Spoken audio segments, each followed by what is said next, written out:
All right, welcome to episode 2. See, now the blimps are bigger. Because I expanded the audio. Are mine just as big or? Yeah, a little smaller, I think. But, fuck it. No, they're about the same. All right, well, yeah. Yeah. Welcome to episode 2 of the Alpha Elites podcast.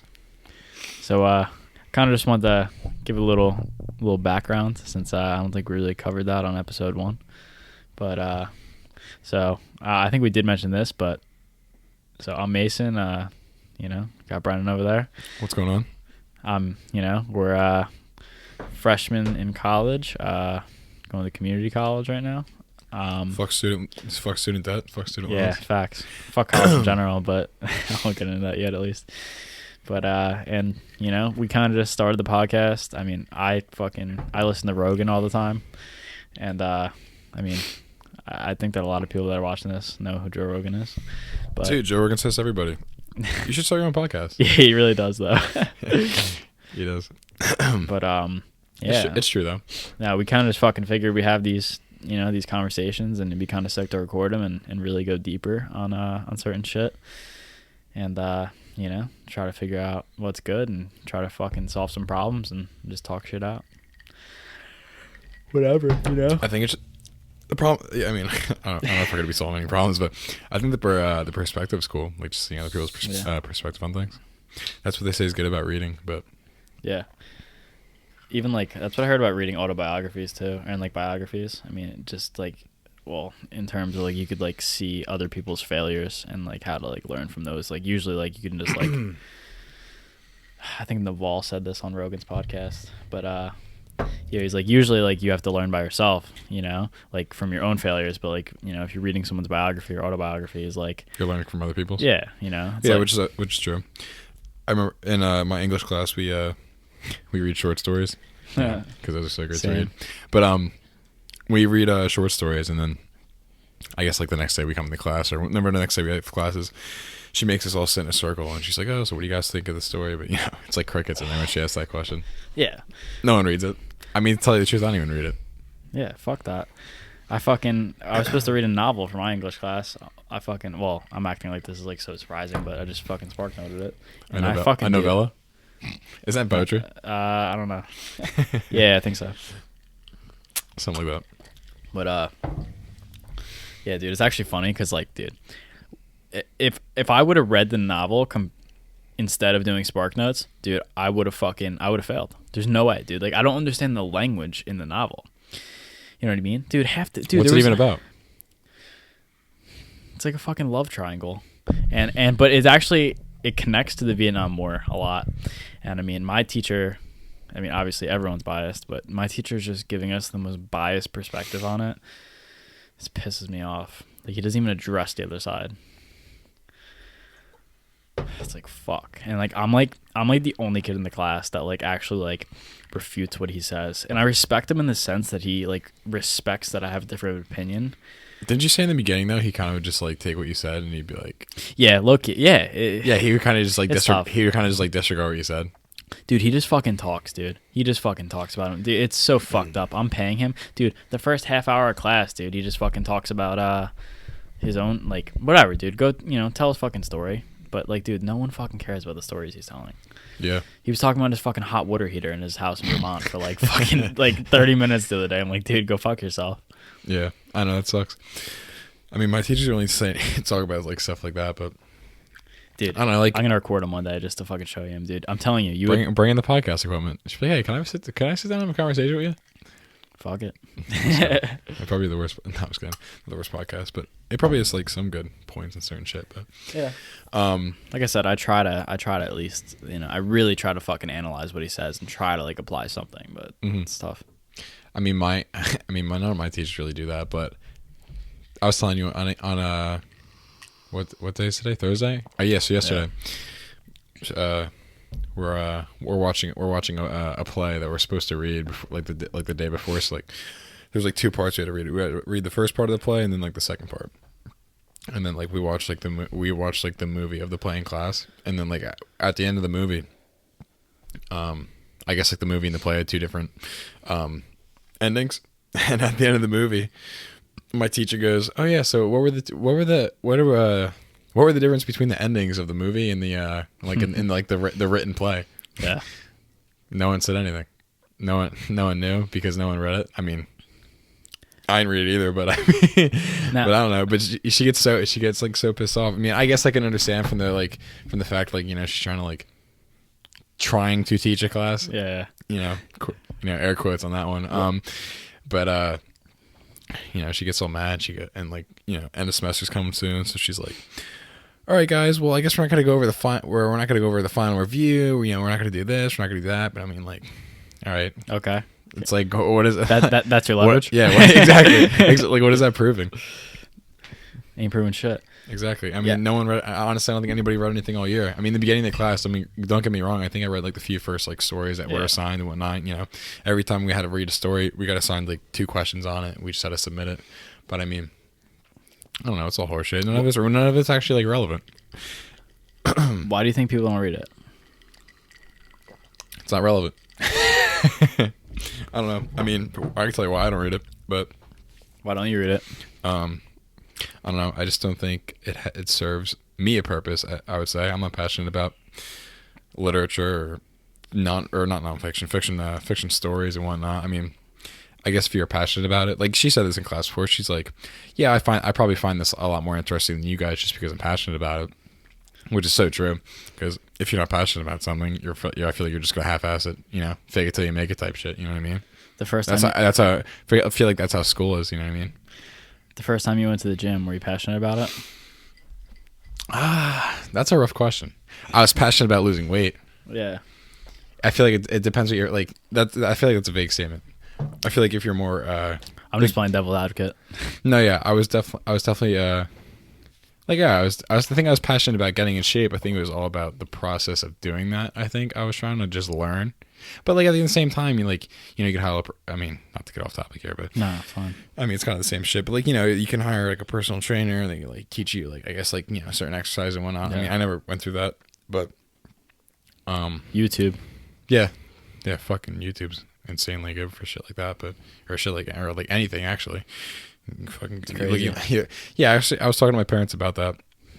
How you can just like, it's crazy how you can just like, like back in the day, like if you say you were to like cook something or like, cook up a recipe or some shit, or just like even figure out a new recipe, like you have to find it from somebody, like it was written down and shit. And, you don't have like a video tutorial showing you how to do things or certain tips or certain like things to avoid, or like, I don't know, just like crazy shit like that. And like we have that at our fingertips, which obviously people see as a downfall and people see it as an advantage, but like all the way you look at it. Actually, I actually want to talk about this in a second. God, people say like, like having stuff like that, like it like, I guess, ruins like working hard. I guess so you don't have to work as hard for certain things. You know what I mean? Because like a shortcut, but. See, not so much with like the recipes and stuff, but like if you apply technology to, or like the internet to like other things. I think it's interesting because in the past, like in our parents' generation, so for people listening, our parents are like roughly 50, maybe a couple years older. My dad's 52. Your mom's 52. Yeah, I think my dad's like 54, so like it's like pretty much the same age. What is that? Gen X? I think so. Yeah, I think so. Yeah, I think Gen X. Yeah, because their parents were like baby boomers and shit. Yep. So yeah. But anyway, so how they kind of like were able to like be, I guess, quote unquote successful, whatever, make a good living. Yeah, that generation was all about hard work, wasn't it? Well, it was about hard work, but it was also about like what they like call informational asymmetry. So it's like basically knowing shit that other people don't.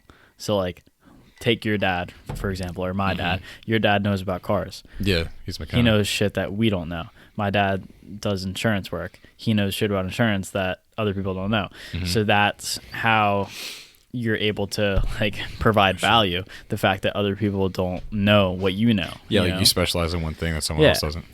But now you can specialize in a bunch of different things because not necessarily. But now all the information's out there. Yeah. You know what I mean? But it for basic shit. So if you're a really, really good doctor, doctor's a bad example because whatever. It's we can go back. We can go back to like mechanics or some shit like that. Yeah. Like, dude, like that's what. Here, I'm gonna fucking let me finish this. But dude, like for example, let's say like in the past, people might have been scared to go like like, you know, Scared back to put in like parent- their headlights in or something. headlights in. in, you know, oil changes, brakes are the, I guess, best example in this case. But like now, dude, I can go on and fucking watch a Chris Fix video or whatever. Shout out. Yeah, shout out Chris Fix. he lives in Freehold or some shit. But or by there. But anyway, but yeah, like, you know, there's less like the low skill gap in almost like every job, every domain, like it's getting like reduced. Low skill labor is like getting out. Like it's either like, you know what I mean? It's like the middle people are kind of getting fucked. Oh yeah, totally. You know, the people that And know like- a lot. And like look at like different ways you can make so much money, especially with the internet nowadays. YouTube obviously is like a huge example. Like, dude, people are making millions off of YouTube, millions of dollars recording themselves. Yeah. How crazy is that? People are making a lot of money doing what we're doing right now. You know what I mean? I mean, actually, I don't know how much makes, Yeah. I don't know how much money you make really off podcasts, but like, still, mean- you can make money. You know what I mean? Fuck yeah. Which is insane because you couldn't do that a decade ago, or like even. I mean, actually, I wouldn't say a decade, probably a little longer than that, but because when Joe Rogan started his podcast, a little over. Probably. or a He little- wasn't a making little- money back then, though. No, definitely not. But I mean, he was doing something along these lines. Yeah. He was just getting high as shit and making fucking talking to his friends, you know? Yeah. Shout out Joe Rogan. Yeah. Let us come to the fucking studio in LA. But nah, going back to that. Fuck. What did I want to say about that? Yeah, my bad, I've been cutting you off. no, you're good. People say it's like I don't know. A lot of people like I guess think it's like a bad thing. You know, I don't think it's necessarily bad. I just think it's changing really quickly, and it's like you have to adapt to the times, or like Why, we were like saying like before. technology and stuff? Yeah, like I What- mean, like look at like the, you know, the whole argument with like, you know, I guess like inequality and like the like I just said, the middle getting screwed with like, and yeah, like I'm not gonna lie, they fucking are. But like that's Capitalism? not. But Or we watched the little movie on that. yeah, PBS biased as fuck. Whatever, but it is a problem. Inequality is a huge problem, and I don't think it's necessarily a good thing that like the middle class is getting screwed. But at the end of the day, it's not what our economic system and like what our society values right now. You know what I mean? Mhm. Like, dude, YouTube. Like, I mean, we're using YouTube as an example, but there's a bunch of different shit. But It's social media. a huge example though, in dude, social YouTube- media in general. Yeah, YouTube's the second. YouTube's like a search engine. YouTube's the second largest search engine besides Google. Like it's, I mean, I don't know the statistics, but like, dude, obviously thousands and thousands and thousands, And like millions of and hours for ad, played and for per day. major companies who do like advertisements and shit, Yeah. YouTube and like social media in general is a huge platform for them to advertise on. Dude, I fucking speaking of advertising on like Google and social media and shit, I was like clicking through. I was like trying to do something on my Google account the other day. Like I hit on like my Google account or some shit, and I was like scrolling down looking through some stuff, and it had like all of these stuff that kind of like identifies me as me. So like anytime you click on like a survey or buy something or whatever, and it's like constantly tracking those like cookies and stuff, like that information, dude, it was fucking scary. Yeah. Dude, it was like male 18 to 24, and had like all my interests, all my this, like I was like, That's how they holy do it. shit, dude. But dude, that's how they really like get to your, you know, targeted demographic marketing terms. No, yeah, no. I mean, yeah. I mean, I think some people know that, but yeah, definitely.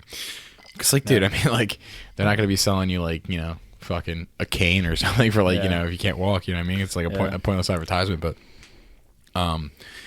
It's all about ROI, you know. Like, dude, like if they were spending $1 million on canes, but sending it out to everybody, their ROI is going to be low as shit. But if they fucking are putting ads out for us for the people who don't know ROI, including myself, return on investment, right? Yeah. Okay, yeah. I was just making sure.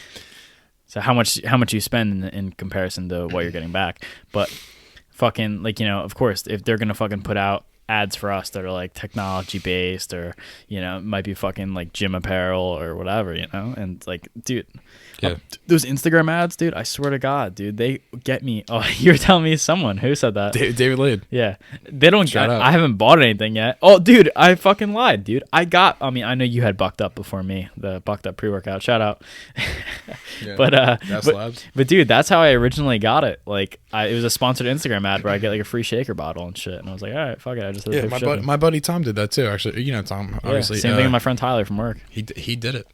you know, you gotta, you know, whatever. It comes with like 2 samples and a shaker. And Yeah. what do you pay for shipping?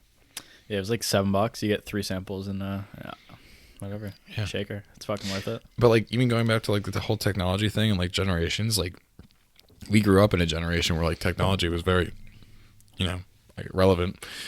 And like I find it pretty crazy how like the generations before us, not so like I would say like more like a parent's generation, not like obviously like people that are just like older than us, but like it's pretty crazy how like we're so like quick at like you know, we're so quick at like figuring out like technology and stuff like that, and like with our parents it's so foreign to them. Like I don't know, like we can like, you know, you can have somebody who used like like I could say from my perspective, I used an Android for a majority of my life, and then I switched to an iPhone, but like it didn't take me like a year, it didn't take me a few months to figure out how to use it. Yeah, because like it, you know, it's all a lot of it's the same concept, you know what I mean?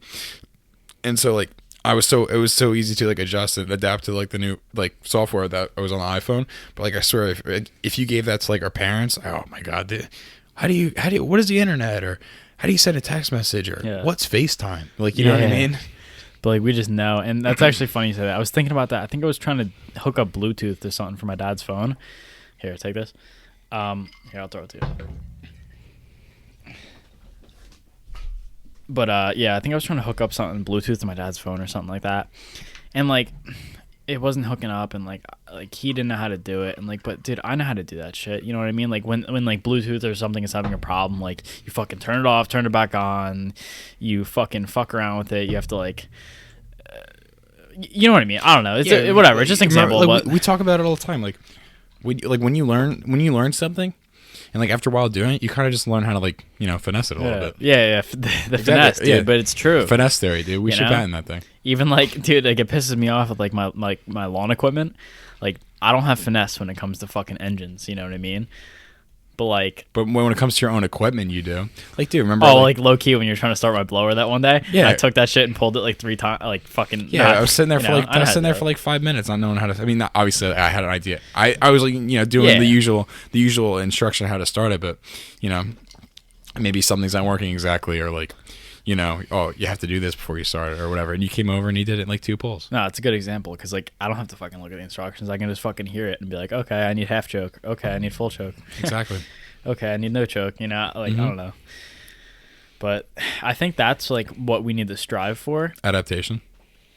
I think that's what we need to strive for in school if we're gonna wrap this around to school, because like that's what I fucking love, is having the foundation for shit. Because like now, like even like for example, obviously we both have it with the gym.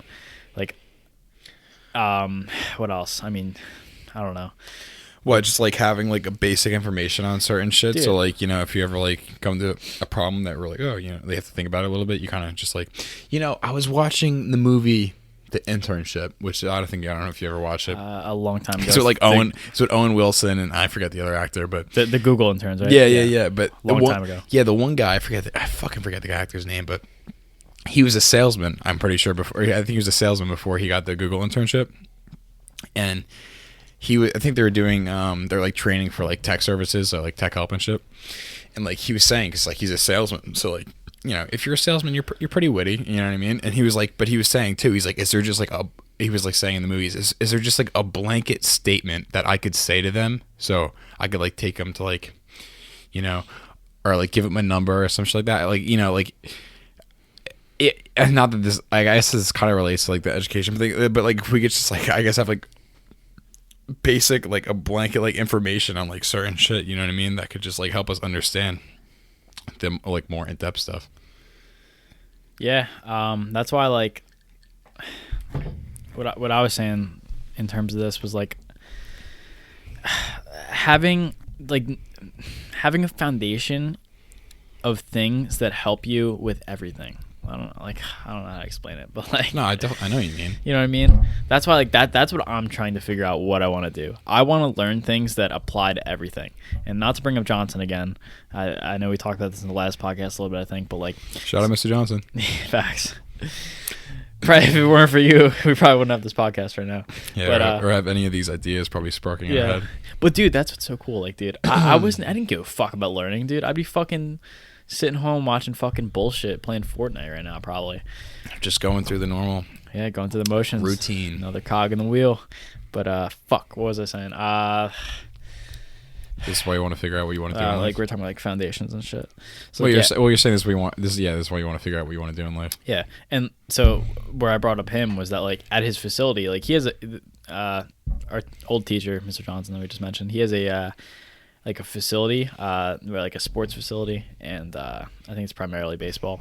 But like, and he always tweets about it, and like he talks about how like, you know, the people that go there, like, you know, a lot of them want to be like pro baseball players or whatever, but like the reality is that most of them aren't going to be pro baseball players. You know, that's just how it is. You know, maybe it's, you know, 0.1% are, and but he's like, it's like when they're here, he's like, we don't want to teach them just baseball, like. Yeah, because baseball doesn't work out. They have other outlets. Yeah, so it's like, And I learned this from Mike Sudd's podcast, and obviously, like, it's so true. If you really just think about it, like, yeah, even if you become like a professional player at anything, a professional football player, a professional hockey player, or professional whatever, there's so much more to life than just that. You know what I mean? Yeah. And like people get so caught up in that, like even like fans and stuff, like they're human beings. Yeah, at the end of the day, you know what I mean? Like obviously, yeah, they get paid a lot of money to play a sport. But at the end of the day, like it's so much bigger than just that, you know what I mean? And like I was watching in so like, even, sorry to like ramble a little bit, but fucking I was watching an interview of like LeBron, and he was like, and you know, he was like a first generation wealthy, like, I guess, person in his family, you know what I mean? So like he went into like wealth kind of like blindsided, you know what I mean? Like he had no like advice, or like, you know, he had no one to help him out, you know what I mean? Like from a family perspective, like, you know, yeah, he had like agents and shit and like managers and whatnot, obviously trying to help him out, but like you never know if someone's just trying to take your fucking money and whatnot, you know what I mean? Especially when you're a young kid his age. He's like, I went from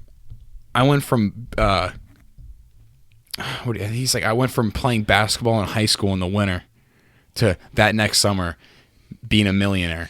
You know what I mean? Imagine being 19 straight out of fucking high school, making millions of dollars playing basketball, and he's not in like, he's from like, you know, he's not from like the greatest fucking you know, place to raise a kid. You know what I mean? So like, I bet like, you know, I bet $1 million to him is like, you know, the fucking, like at that time was probably the most fucking money he would ever aspire to have. You know what I mean? I couldn't even imagine that feeling, like the flood of emotions and like just what you go through when like that change, you know, that change is so quick. Mm-hmm.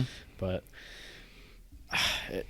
I like stories like that because it really shows that like,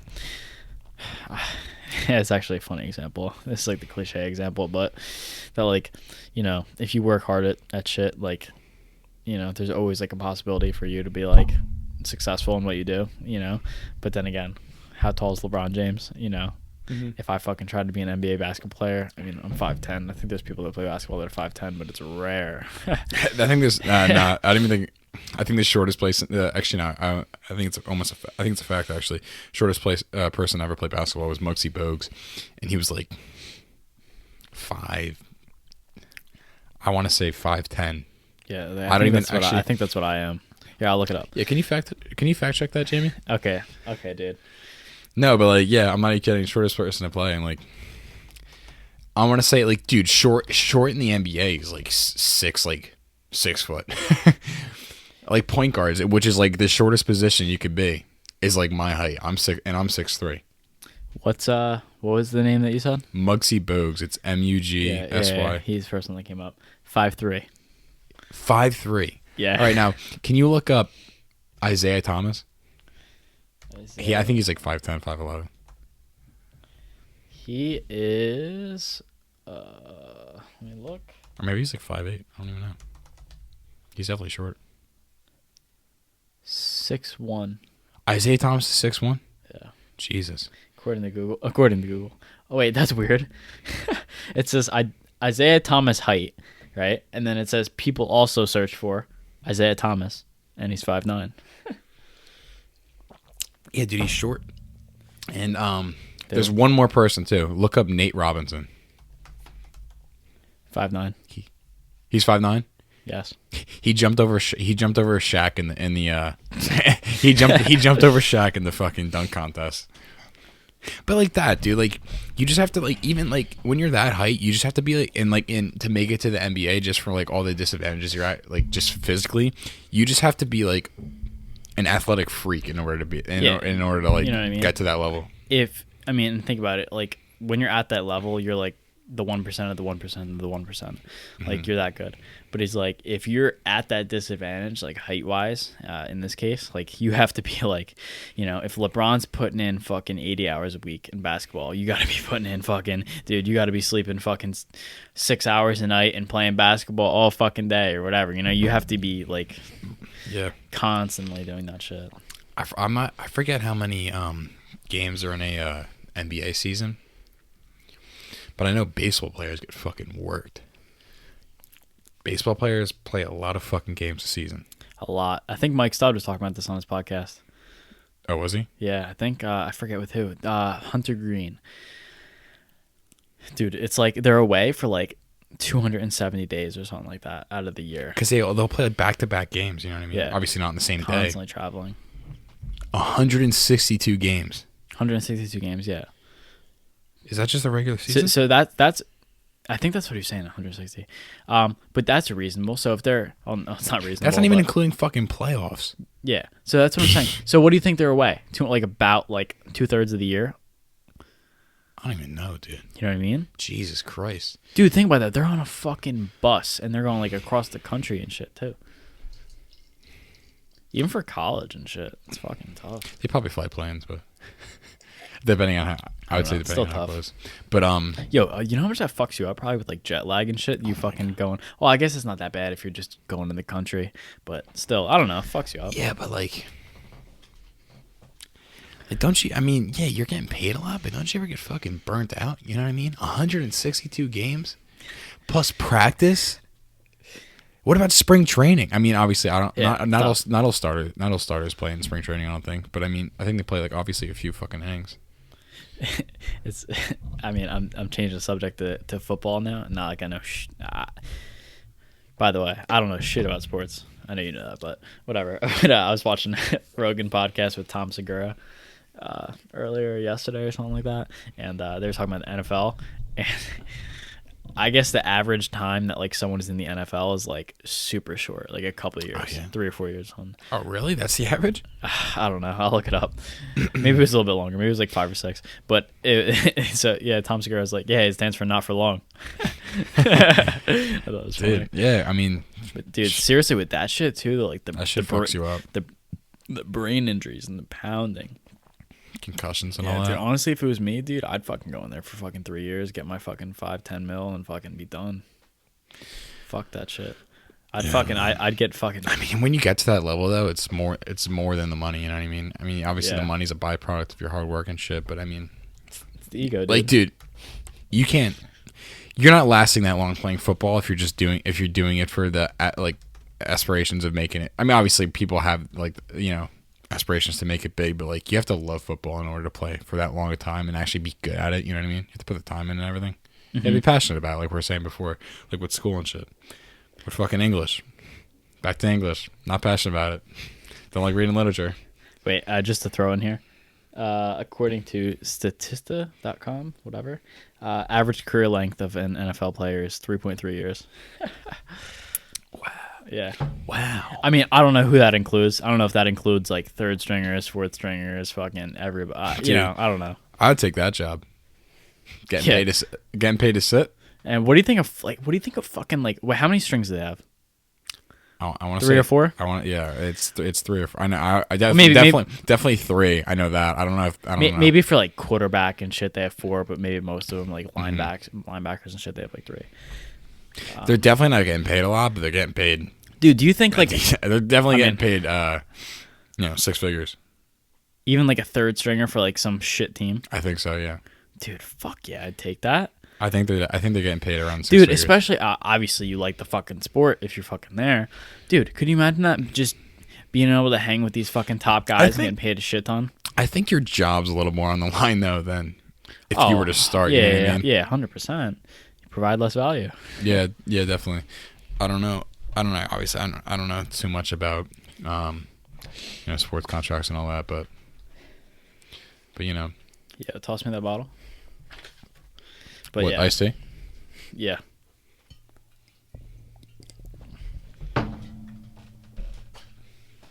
But yeah, dude, I don't know. Sports and shit is crazy, and like LeBron said, I'm gonna quote LeBron on this. He was saying, there's more than that wooden floor. You know what I mean? What does he mean by that? You play on a wooden floor in NBA. There's more than that would. Okay, that was fucking dumb. It's more than the hardwood, he said. But Or it's bigger than the hardwood or some shit. He said something along those lines. But dude, like, obviously he's made an actual business of himself now. Like he has his own brand with Nike. I think, dude, I'm pretty sure Nike's building him like his own building for Nike. And dude, look at Michael Jordan. Yeah. You know what I mean? He like branded himself outside of the NBA, almost used the NBA as a platform to grow a business. You know what I mean? And which is like a great fucking thing to do. You know what I mean? Like that's like what fucking YouTubers do and shit. They use a platform, they gain following and shit, and they use a platform that a lot of them sell merch. And don't get me wrong, merch is sick. You know what I mean? Yeah. Especially if you support somebody. Mike Stud's merch is pretty sick. What you just said about platforms, I find very interesting.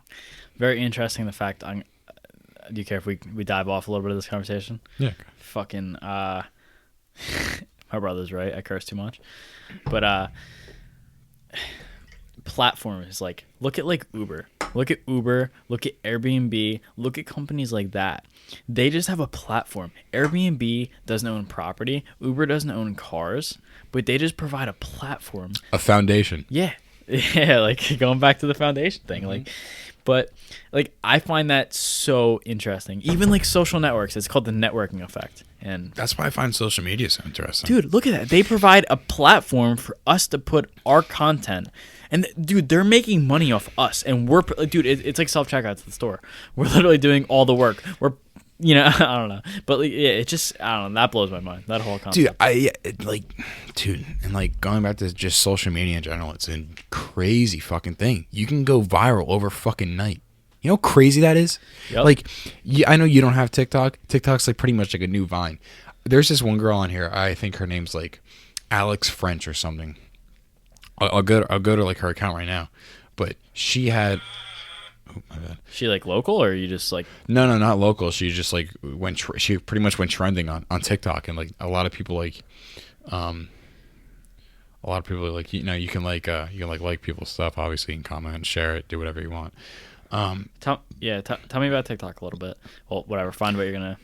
Yeah, but so I don't know about it. I would say it's like similar to like a Vine. Okay. I mean, you just like you put music behind stuff. Create videos. I don't know how long the videos are exactly. Maybe a minute tops, I would say. But people just do stupid shit. You know what I mean? Like shit you would used to see on Vine, or stupid videos you see on Twitter, or or you'll find tool bags and whatnot, and they post whatever. But this girl, 4 days ago, she had 500K followers. Right now, she has 1.8 million followers. Yeah. On TikTok. Well, 500K is still pretty big. So. Oh yeah, definitely. But you know how crazy that is. 4 days ago, had 1 point. Actually, no. Well, in 4 days, I mean, yeah, she over doubled her growth. You know what I mean? You know how I'm saying that is, and there's another girl in here. Her name's Charlie something. It's like Charlie D'Amelio or some crap like that. And she has 8 million followers. But like, dude, you know what she does? She literally dances to music on here. I mean, not saying dancing's easy or whatever, but like, come on, like, not saying like what she does is like the easiest thing in the fucking world, but it's also not the hardest. And she's also she also started this as a fucking hobby, most definitely. Obviously, she didn't start this with the intentions of making money or getting big or whatever. But like, she posted this one video on here. She had a meeting with Snapchat. She's at the Snapchat headquarters now because she has that huge following on TikTok, and she had a meeting with famous birthdays, which a lot of people are on there and stuff. But like, it's crazy. Like, I guess like when you gain a huge following like that, you have so many people reach out to you and stuff, and like things like that. I mean, we never experienced that, but like it'd be. I find that so interesting. Like, if we did get a huge following, just like on one of our social medias or just on this podcast, or like, I wonder how many people would actually reach out. You know what I mean? Yeah, I find this interesting because, for example, what was this girl's name? Whatever. Fuck her name. We'll say Charlie D'Amelio, I think her name is. Like, if what do you think, like, her parents thought of her? I don't know how old she is. Her parents have TikToks. Whatever. Well, now they do, because she's like, they saw like what she did. But but like, even like, I use Fortnite as an example. Like, look at, dude, there's like fucking 14-year-old kids like winning like competitions, winning like thousands of dollars playing Fortnite. Dude, your parents like usually they're like, it's and like for it's like a different generation. Though, and you know? yeah, exactly. Because like, I feel like even us growing up, because like, you know, no one, honestly, the only person I could say who actually made money off playing video games, like us growing up, is like, I mean, there's probably a few, but like to mention the most is PewDiePie. PewDiePie started off playing video games, and obviously now he's like the number one subscribed fucking YouTuber. I don't even think he plays video games anymore. But besides that, dude, like playing video games is like kind of like frowned upon. Like, you know what I mean? Like, yeah, 100%. Like people like make fun of you for it and shit like that. But like then you have kids like, you know, who won like the national Fortnite Cup? Was he like 16 or something? Yeah, something like that. Like he was very young.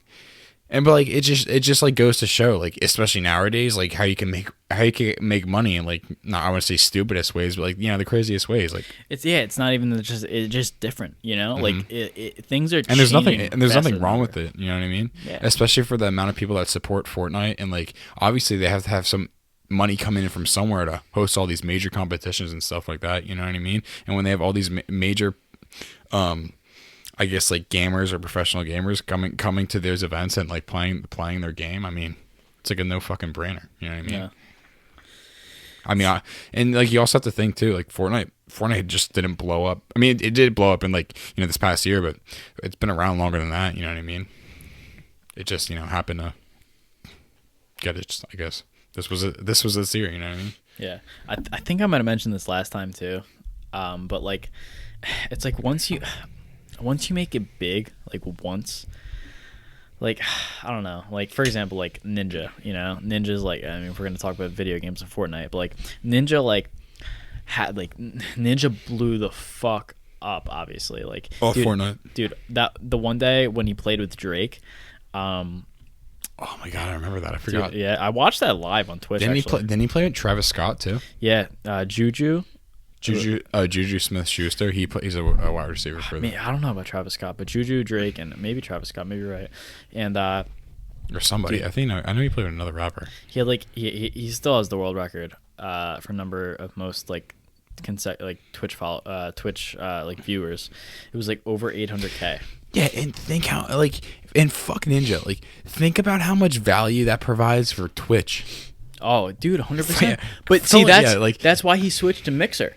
Because Twitch, like the value he was providing to Twitch was greater than what they valued him at, right? Yeah. Yeah. So Mixer wants to, up their platform a little bit and be a competitor to Twitch. So they're like, giving, dude, fuck. Maybe they're paying Ninja so much right now that they're not even making money. Maybe they're losing money on Ninja. But the fact that they're bringing in hundreds of thousands of potential viewers to their platform compared to Twitch is huge. And all because of Ninja's following. Yeah, you know what I mean? Because Ninja's, I mean, let's be real. When you think about streaming, I mean, for me, Ninja's the first name that comes to my mind. I mean, yeah, but definitely for Fortnite, and definitely in the past year, yeah. Yeah. He's just like the most like relevant streamer. And then like, I know, but then you have people on social media where like, just like we'll take, I mean, I guess like we'll take Ninja's fame for example. They have this big, like, they have this big year for them, and they gain all this following and stuff like that, and like I feel like your ego takes over at that point, because like you're so used to having all these fans, you're so used to being like number one talked about, number one streamer, to this and that, you know what I mean? And then you kind of take it for granted at the time, and then because especially with social media, you're only at the top for so long, because there's always the next big thing, you know what I mean? And like I feel like a decent amount of people who are at the top, or like at those top spots, I feel like they realize that, but some people get like discouraged from it, you know what I mean? And I feel like they go, like, I mean, look at who was it? I think was it FouseyTube, I think. I don't know if you know the Fousey Tube is. Yeah, you showed me a while ago. Yeah, but like, dude, he went on like this whole like manic episode and like all this crazy shit happened to him. But like, I bet it all takes a toll on you. You know what I mean? Like, obviously it doesn't happen overnight, but like when you realize you're not at the top spot anymore, I bet you're definitely like trying to force out content and like trying to, you know. That's why a lot of people who do daily vlogs take a long break. Oh, dude, but like you got to think about that too. Like, as much as it seems easy to like record yourself all day, but like you have to think about what you're recording. You have to think about shit to do in the video to make it interesting. Stress every day. Yeah, not even that. And when you're daily vlogging, your whole life's on fucking camera. Yeah. And you're showing it to the world. You know what I mean? And like, I don't know. Like, obviously, it sounds like a good gig, definitely at first, but I feel like it's definitely not. Everything has unseen consequences. Yeah, the seen and unseen effects. Yeah. Shout out Frederick Bastiat, economist from the 1700s. It's true though. You know what I mean? No, it really is. It really is. Like, I mean, yeah, everything can seem like fucking sunshine and rainbows, but you know, once you put your fucking self in someone else's shoes, and at the end of the day, it's you know, they're normal people, you know. People like, say that dude, their wealth. fucking parents still die. People still have the same stresses as regular people. And like when like people say too all the time, like when you come across like a big amount of money like that, or like when you're making big money like that, people change that, you know what I mean? Like they think they're entitled to what you have and that you worked for, you know what I mean? They think, oh, well, you know, you have all this money now. Like, I think they were talking about it on Mike Sudd's podcast or Joe Rogan's podcast or somebody's. Maybe it was even Logan Paul's, because I watch his once in a while. You know, when you're making money like that and you go out with somebody who, like, you know, doesn't make as much as you, or, you know, makes a lot less. Like, say if you're just going out to dinner, like, you know, they automatically assume you have the bill, you know what I mean? Yeah. And like, it's just like stupid shit like that. And like, they think that they're just like entitled to like what you have, what you worked for. And like, it's obviously not how it works. And like, people just try and reach in your pocket, like pretty, like not exactly, but like figuratively, like reach in your fucking pockets and take your money. You know what I mean? Yeah. And that's not right. Yeah. That's how taxes are. The people who make the most get taxed the most. We're paying for the people who are poor. All right, fuck it. Let's go into this. I don't really know that much about taxes. I just know that much. Well, I think it's interesting. I know very little actually, but I'll listen to you though. But I'll put my input in every so few seconds. But I do know that the wealthiest people pay the most in taxes, right? So like, you know, like, I don't know if you know this shit. You know who Elizabeth Warren is? Presidential candidate. Oh, didn't we do a project on her in Johnson's? Or actually, no, that was Cortez. Yeah. Fuck Cortez. Yeah, the whole. Fuck what you was if that? you What listen was to that? Modern monetary theory, or some shit like that. Is what we did our project on. I mean, that's not just her. But I kind of low key kind of forget what that was about. But me too. Anyway, continue your little taxes thing you're going on. So, the richest people pay the most in taxes, not necessarily the most in percent, but the most money in taxes. Like overall? Yeah. So overall.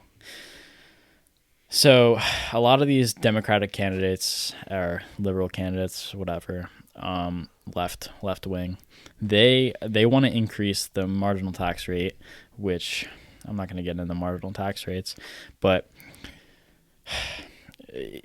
they want to increase what the wealthy pay in taxes, right? Even more than what they pay now? Yeah. Which, whatever, you know, but like they want to increase it so significantly. I think AOC, whatever, don't quote me on everything I say, but I think she wanted to increase like the marginal tax rate above a certain amount to like 70% or something. Like, dude, if you increase the tax rate that high, these people are so incentivized to put their money offshore or to hide their money or to do things off the books or whatever. You know what I mean? Yeah, exactly. Like, just like, you know, avoiding paying taxes. So what happens is like in like New York City, for example, New York City is pretty left leaning, I think. So like if they increase the fuck out of the taxes there, the richest people are gonna move out of the city, right? Because they don't want to pay that high of taxes, or they're gonna keep their money offshore or whatever. Mm-hmm. And next thing you know, like I just said before, they're paying the most in terms of dollars. They're paying the most. So when they leave and then the city is like missing that much in tax income, The city's gonna go under. what they do before the city goes under? They have to increase tax revenue somehow. Yeah, so they hire it for the middle class, right? And then the middle class gets hosed. Oh yeah. And then the middle class doesn't make money, and they're not contributing to the economy. And then that's how you hollow out. I think I forget some. I think it was Tom. It was Tom's dad was telling me. Or he was telling something at dinner one time when I went out with them. He was saying, Bill Gates. He was talking about like. Yeah. He was talking about like. Was this recently when you went out? Yeah. It was when I went to Michigan. This is what I was mentioning with the Warren thing. Yeah, dude. He was saying how like. Not like obviously not this year, but like in his lifetime, he's $10 billion. Yeah, he's paid around. I think he's paid like $10 billion or a little over $10 billion in taxes. $10 billion? $10 billion. I'm lucky if I pay $10 billion. Or not? I'm not lucky. I'm not lucky, but like they're like the government's fucking lucky if I even pay that much in my lifetime. Dude, yeah. So this is actually what I was getting to with the Warren thing and Bill Gates. Yeah, I watched that video, but so Bill Gates like went on one of these news networks and was like, yeah, he's talking about like Elizabeth Warren's tax plan, and he's like, "Hey, he's like, I paid the most in taxes out of everybody, like dead ass, like, in the country at least." And so he's like, he's like, I paid like around $10 billion in taxes, and he's like, honestly, he's like, if I paid $20 billion in taxes, he's like, that's all right, but he's like, then but he's like, when you're looking at like these candidates like Elizabeth Warren, he's like, and they want to take like X amount, like 70, 80 billion or whatever it is. I don't know. Yeah, I don't know the exact amounts on your tax plan. Mm-hmm. But he's like, then I'm starting to do the math, and he's like, you're paying for people that aren't paying their taxes. Yeah, he's like, how much am I left with? And and that's what it is. I feel like you're paying for people that A, don't have a job, B, aren't paying their taxes, or fucking you're just paying for like the lump sum that's like, I guess, not paid for like, cause I mean, I don't know what our unemployment rate is. I think it's like, isn't it the lowest it's ever been? That's technically, but technically, we're gonna say in theory. Theory, theoretically, it's the lowest it's ever been. But but yeah, I mean, wait, hold that thought for 1 second, just to give it a little background. Anyone who's interested, just look how the unemployment rate is derived, how they calculate that number, that it's like 3 or 4% or whatever. It's very skewed. It's much higher than it actually seems. Yeah, and we're also not, and you also have to factor in too, like people that have, I guess I would say businesses. We'll just say your lawn business, for example. That money's not taxed. Nope. All cash businesses, no taxes are paid on that. Yeah. But the thing is, if you keep increasing, there's something called the Laffer curve. Right, we didn't even learn about it in economics. Maybe Johnson mentioned it one time. Yeah, I don't think it was on his website, and I really went hard on his website and which is awesome, dude. He has all those resources. Yeah, out there. I wish I could take micro with him. Yeah, but so whatever. I saw that was something on his website, and some guy named something Laffer, I don't know his first name. He was on an airplane or something. I want to say this is a story. He was on an airplane and like wrote this on like an airplane napkin, but that's funny. Yeah, I think, don't quote me, but and he drew a graph that was coined the Laffer curve, and it was basically about the balance in taxes. I guess you could put it. So like so taxes are good until a certain extent, but once you go over that balance, once you like tip the scale, it starts disincentivizing the top producers. Like I said before, if you let's just say it's like 10%, which is like so vague, whatever. Like I don't know, whatever. But let's just say it's 10%. So like let's say you tax more than 10%, you're starting to achieve like diseconomies of scale, like diminishing marginal returns from like economics. So like then after 10%, you actually start disincentivizing the top producers. They start putting their money offshore. They start all cash businesses. They start avoiding taxes. But at 10%, that's like the perfect balance. That's like, you know what I mean? That's where like people are still paying, they're not trying to avoid it. That's where, exactly. Mm-hmm. So the perfect, like you're saying, the perfect balance. But people don't understand that, and what pisses me off is that like I. And like, I mean, sorry to cut you off, but like I bet it's so fucking discouraging. Like, just say as Bill Gates. I mean, obviously Bill Gates makes so much money, but like, I bet that's so discouraging to know that you work so hard for a certain amount of money and it's just being fucking taken from you. You know what I mean? Like, and I bet it sucks. I make fucking a little over minimum wage. You know, I get, I don't know, maybe $50 taken out of my paycheck or whatever the fuck it is. But like, you know, that's $50 more in my pocket. You know what I mean? But I don't know. It's like. Yeah. It's right. I bet, like, and that's why I guess I could understand to the fact that why people, you know, try to avoid avoid taxes, because like it sucks. You know what I mean? I bet it sucks seeing that. Like, when you make a high percentage of money, like Bill Gates says, the more money you make, the more taxes are taken out. You know what I mean? It sucks. So with this, it's like I agree in a sense. Like Jeff Bezos, for example, he has an inconceivable amount of money.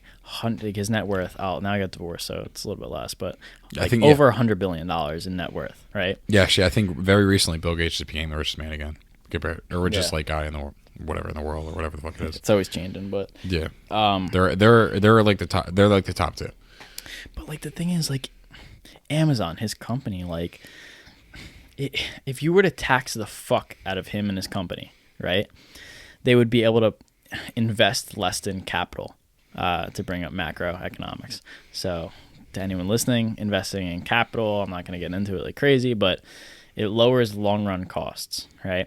So by Amazon being able to invest in capital, by being able to invest in new robots, by being able to invest in new machines, new anything, or like new more technology, education for their employees and stuff like that.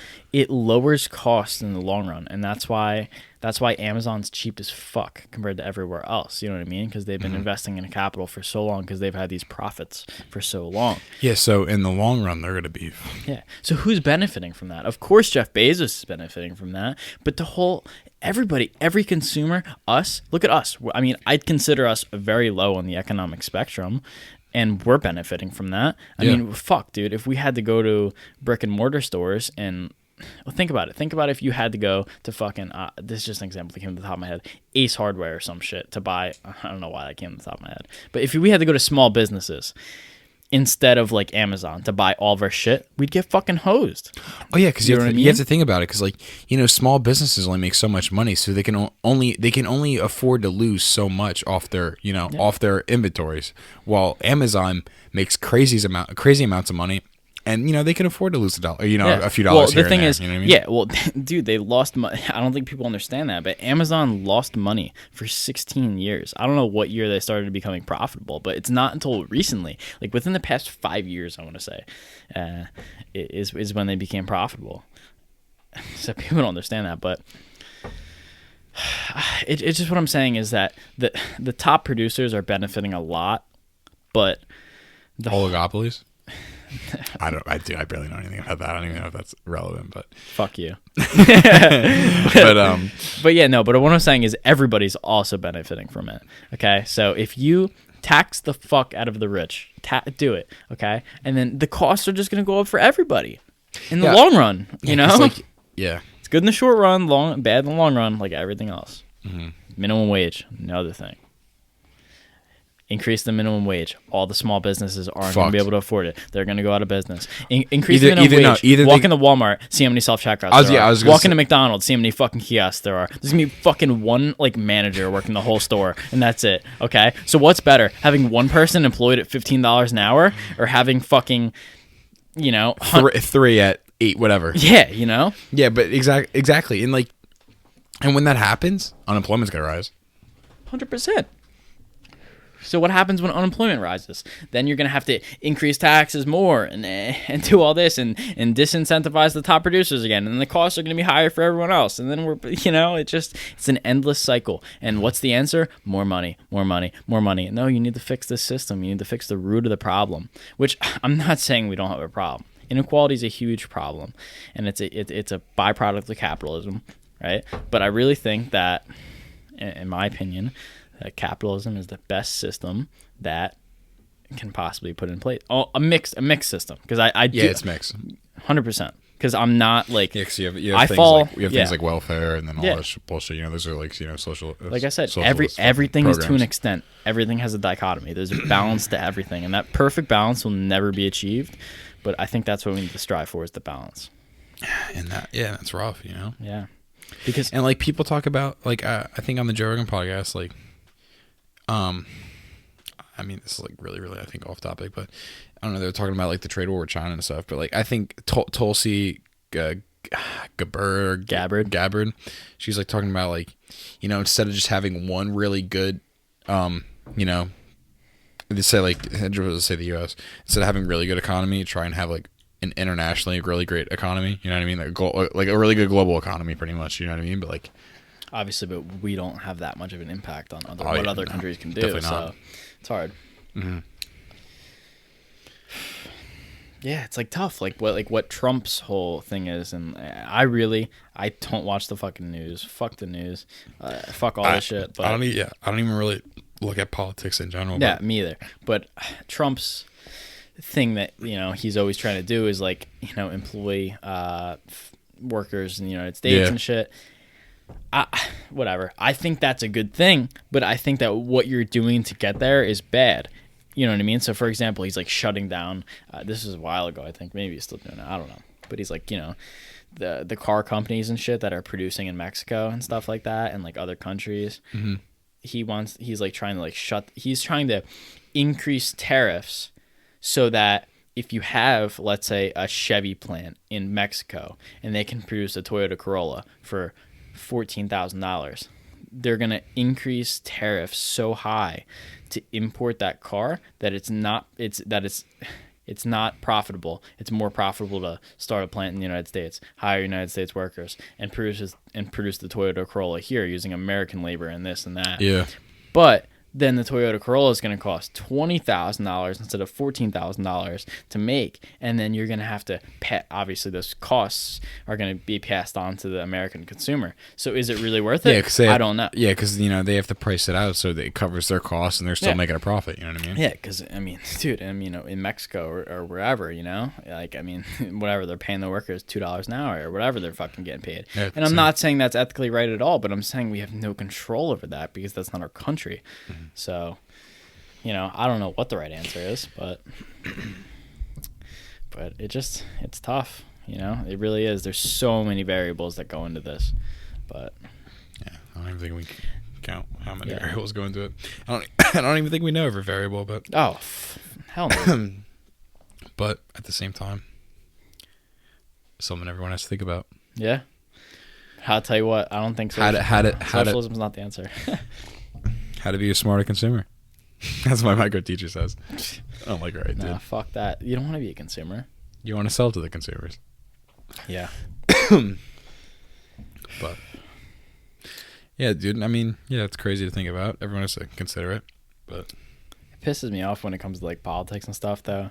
And I mean, I know you listen to Rogan. I don't know how much you hear about this stuff. But like political polarization is like a huge problem. So like people moving towards the polls, hence polarization. Mm-hmm.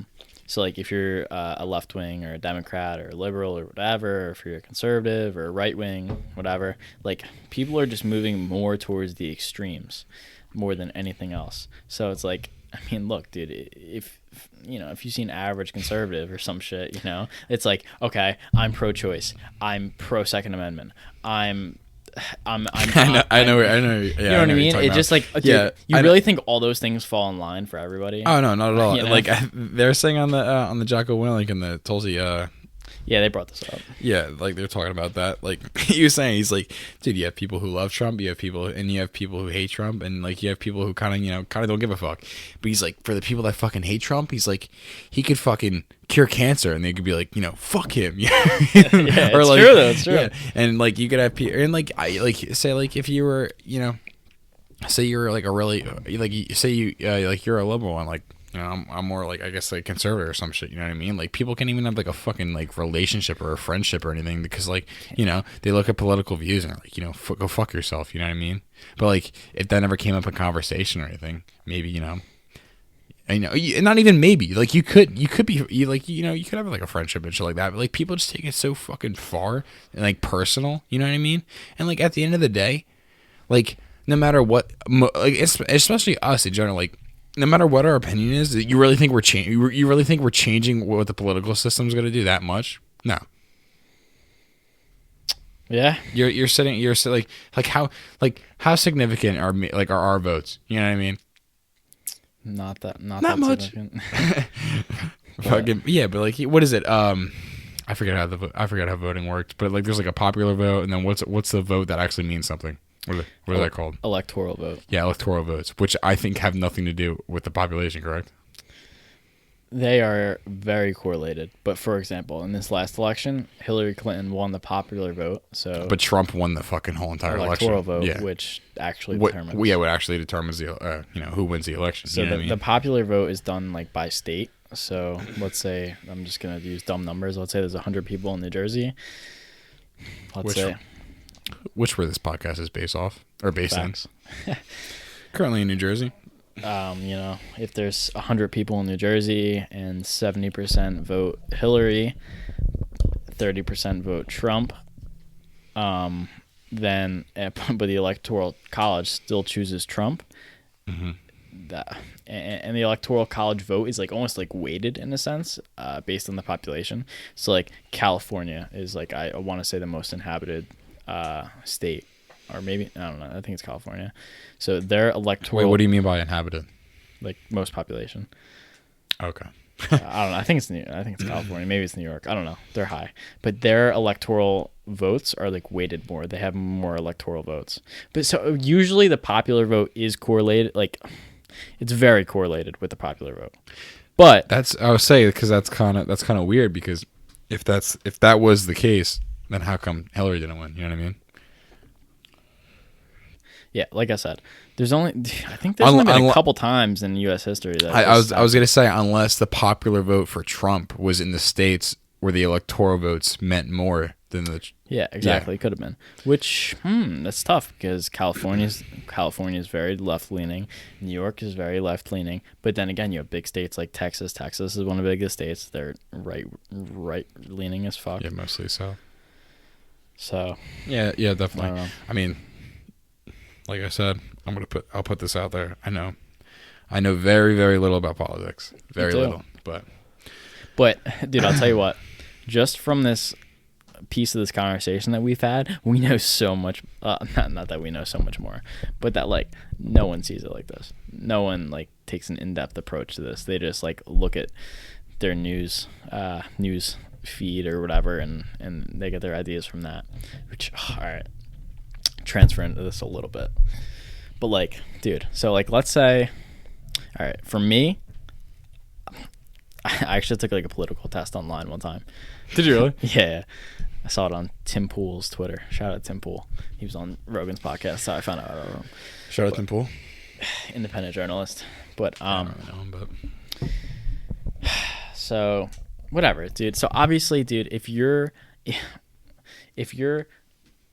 more left-leaning, you're probably going to watch CNN. If you're more left-leaning, you're probably going to follow more left-leaning people on Twitter, on Instagram, on all these social medias. Confirmation bias? Exactly. So what you're seeing is what you already believe. So your ideas are more reinforced. Yeah, I would say they're just like... That's how you become more polarized. Like I was going to say they're just like solidifying what you believe in. And that's why like... yeah, you're pretty much just like finding more and more reasons to support your claim. Exactly. And I'm not going to lie, obviously we're all subject to this. So when I'm watching Joe Rogan's podcast just fucking a couple hours ago about this whole vegan and omnivore thing, I'm biased because I've already watched that other podcast with Chris Kessler, something like that. But like, yeah, not even like that, obviously, because you watched that podcast, but like, we're not vegans, you know what I mean? Yeah, so exactly. We're already biased. And everyone's biased. I was gonna say, and we never followed a vegan diet before, so like we don't know exactly how good it makes you feel, or the health benefits around it, or I mean, obviously there's like actual evidence and like facts behind it, but I mean like if you don't personally do it yourself, you know what I mean?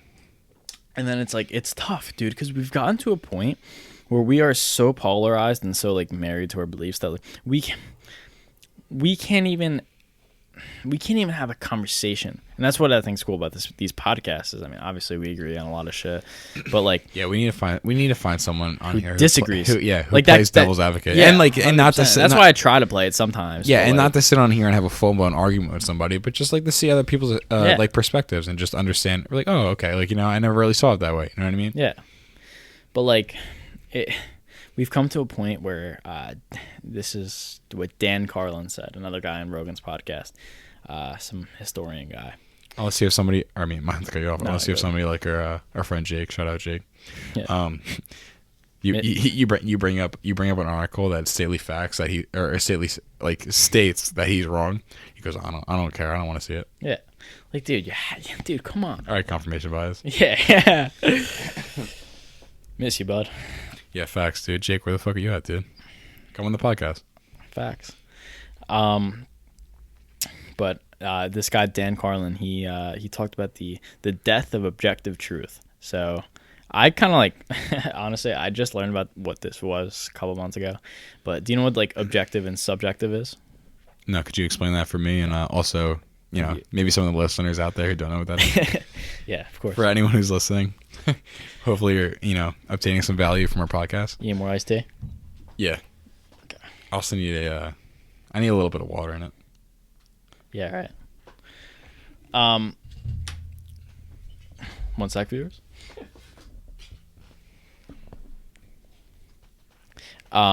So basically objective is like factual. Factual. I mean, I have Google right next to me. I'm not looking it up. So objective is truth. Objective is facts. Subjective is opinion based, basically. So what Dan Carlin was talking about was he wrote a paper in like the 80s, I think he was saying. Who is this? Dan who? Dan Carlin, yeah, someone on Rogan's podcast, which I actually recommend you should listen to. And who is he? Some like historian. I know that sounds like boring, but like trust me, it's not. Like they talk about a lot of good shit on the podcast. I'll send you it. But sounds good. He wrote a paper in like the 80s called "The Death of Objective Truth." So and wow, I mean, good for him for predicting that from so long. But basically, like it's gotten to the point where we can't even have an argument with the other side. You know what I mean? Because we can't even believe what the other side is saying. Mm-hmm. Like for example, I mean, you're not in that far with this podcast with the vegan guy, with the Game Changers Netflix documentary, but like, I'm 38 minutes into the podcast, which is not far in. I don't know about you, but I also never even watched the actual like documentary. I guess it is. Yeah, no, I never watched the documentary either, which I actually want to watch just because I'm interested in it. Yeah, I feel like we'd understand it so much more if we actually watched it. But I'm 38 minutes into this podcast, and they're talking about one study. And so Rogan and Chris Kessler, the omnivore supporters, are like on one side, and this guy James is on the other side, and they can't. They're like arguing about this one study the whole time, and they're both just like refuting the credibility of the study. So it's like it's the death of objective truth. Yeah, it's like we're fucked. We can't even have a conversation because we just don't believe anything the other side says at any cost, no matter what. Yeah, because like I guess they're deriving the study from somebody else. Because like if I guess like, you know, they're like pretty much saying like if you didn't personally get the study, if you personally didn't, you know, find this out yourself, then like how do you know it's true? I guess, you know. Yeah, and it's more than that. Or how do you know it's true? Like if you believe in the study, how you know, like, you know, other factors are taken in, or other factors aren't, you know, taken into play, or you know. So yeah, and that's what the Chris Kessler guy is. What he's saying is like the study they're talking about is actually it's called a meta-analysis, and so not even sure what a meta-analysis is completely. So I'm gonna look it up just to double check. So what they're pretty much doing is just like taking the credibility away from the study, and they're just saying why it's not true, and like on each side. Yeah. So yeah, that's what I thought. So a meta-analysis is just analysis of multiple studies. So this meta-analysis is an analysis of like 154 studies or something. They were saying like that. Mm-hmm. So the Chris Kessler guy is like, like trying to claim how credible this is. He's like, even if some studies are flawed in there, he's like, it's a meta-analysis, so it's like the you know what I mean? Like if you're quoting 154 studies like compacted into one, which has been like reviewed by a lot of prominent scholarly people, is a lot more relevant than just one study that has been, done by one university or one whatever. And basically they're just going back and forth because the guy James about the whole vegan diet is just claiming, oh well, a lot of those studies were research industry funded, in the fact that, like, let's say, like, what's a meat company? I can't even think. Do you know a meat company off the top of your head? Purdue. Okay, chicken. So maybe Purdue funded some of those studies, but it's like, on the other token, Chris Kessler brought up that a bunch of the studies that he used in the Game Changers documentary were funded by avocado companies and shit like that. So everything is biased. Everything is biased, but they can't even come to a conclusion because they're both. Well, the James guy, the Chris Kessler guy, is not really doing it. He's just so saying, what are they just like Or they're just like refuting each, like others, like I guess what is called meta-analysis. Yeah. What are they just like they're saying, like, so like the one guy, James, who's who made the Game Changers documentary. He's saying one fact or like the meta-analysis, or one meta-analysis, and then what was the guy, his name? Chris Kessler or something, like Kessler. Yeah. Kessler. What is he just refuting it with, like, another study or some sort? So Chris Kessler, what he said is basically like, all of these studies that we're using, most of them are research industry funded. So they're all biased studies. Is that pretty much what he's saying? Everything is biased, but he's like if we're gonna try to have a conversation, and to every point I make you're just gonna refute me because it's industry funded, then he's like, we can't even have a conversation because everything I say, you're just gonna refute me with that. It's gonna be like a stagnant argument. So this is what I was trying to get at with the death of objective truth, because it's to the point where everything is subjective. Everything is opinion based, And like, I see both sides too. Like, I see both sides too. But like, when you're like, I feel like when you're definitely passionate about something like that, like, you don't want to see the opposite side. 100%, definitely 100%. Not. And fuck the argument. Fuck the being vegan or being whatever. Like, if you're having an argument with somebody, like, it's a hard pill to swallow to admit, like, no, you're right, I'm wrong. You know what I mean? For so many people. 100%. And as much as we just talked shit about you in the Plebs chat, about ego, that was me. But, dude, like, ego's a huge thing. A lot of people don't want to take the blow to their ego. Mm-hmm. I mean, fucking, dude, like... Yeah, dude, to admit you're wrong takes a lot. Mm-hmm. When you're in a prominent position. And, dude, I see in Rogan all the time, and it's funny because I was, as much as I watch Rogan and shit like that, and as much as I like Rogan, he definitely is, as much as he doesn't like to admit it, he's definitely ego-centered in some ways. Like, dude, when it comes to marijuana, holy shit. And trust me, I'm biased too. But like, in terms of that, I've never personally, I've done it, but I don't sit there and say, oh, weed's bad for you, don't ever smoke weed, da da da da. You know what I mean? I just, because, like, number one, I've never done it, so like I would just be having a bias. That's just bias in general. You know what I mean? Just I'd never do something and say, oh, don't do that. It's bad for you. You know what I mean?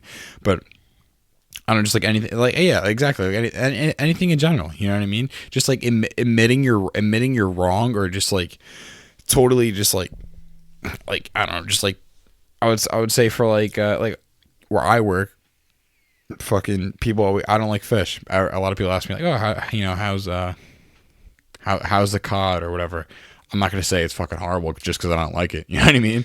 Oh yeah, you're just, oh yeah, it's great. Yeah, I just go like, personally, I don't like it, but I mean, it's very popular on the menu or like whatever the fuck. You actually say that to people? Yeah, I say that. I'm like, I don't say personally I don't like it, but I say like, I heard it's really good. Yeah, I'm like, actually, I personally don't like fish, so I've never tried it, but I'm like, it's very popular on the menu, and a lot of people get it. You know what I mean? A lot of people like it. It's funny. My Aunt Allison, she's like, well, not anymore, I don't think, but now that she has a kid, but she used to like waitress, and she said, she's like, oh yeah, she's like, like, you know, she'd always, like, people would ask, oh, how's so and so, how's the lobster bisque soup?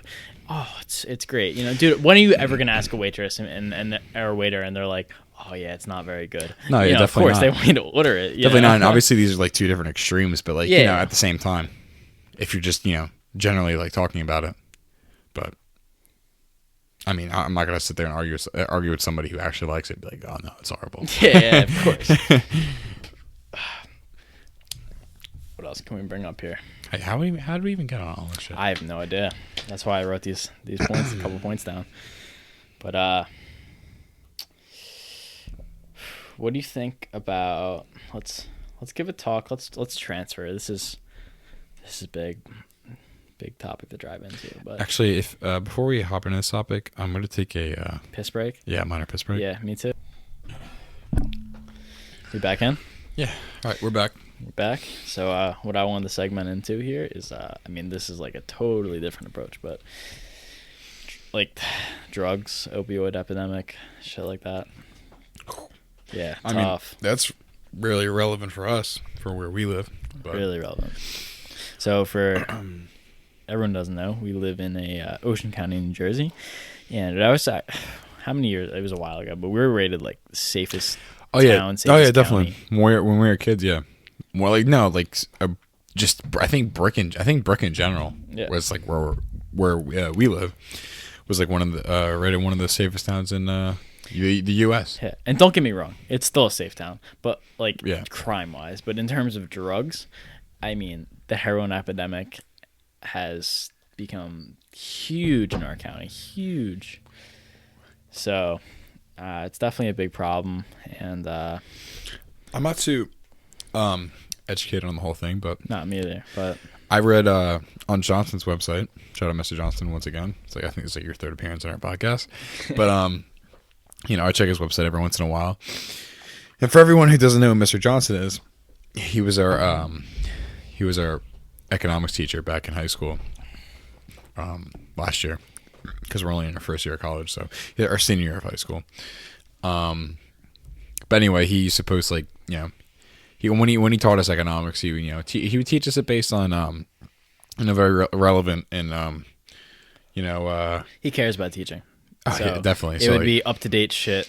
Stuff yeah, like but just like current events, pretty much. Like, you know, like currently like stuff currently happening that, like, you know, us as kids don't really pay attention to, because, you know, we don't really watch the news and whatnot. So anyway, long story short, I was looking on his website one day, and, you know, he was it talks about like because like, yeah, we have like, it's more heroin. We have like a heroin epidemic pretty much in like the county we're in, and, you know, it talks about like, you know, what heroin's from, where it comes from, and, you know, I think we're trying to destroy, or like we're in a war. You know, I have to look it up because I really don't know off the top of my head right now.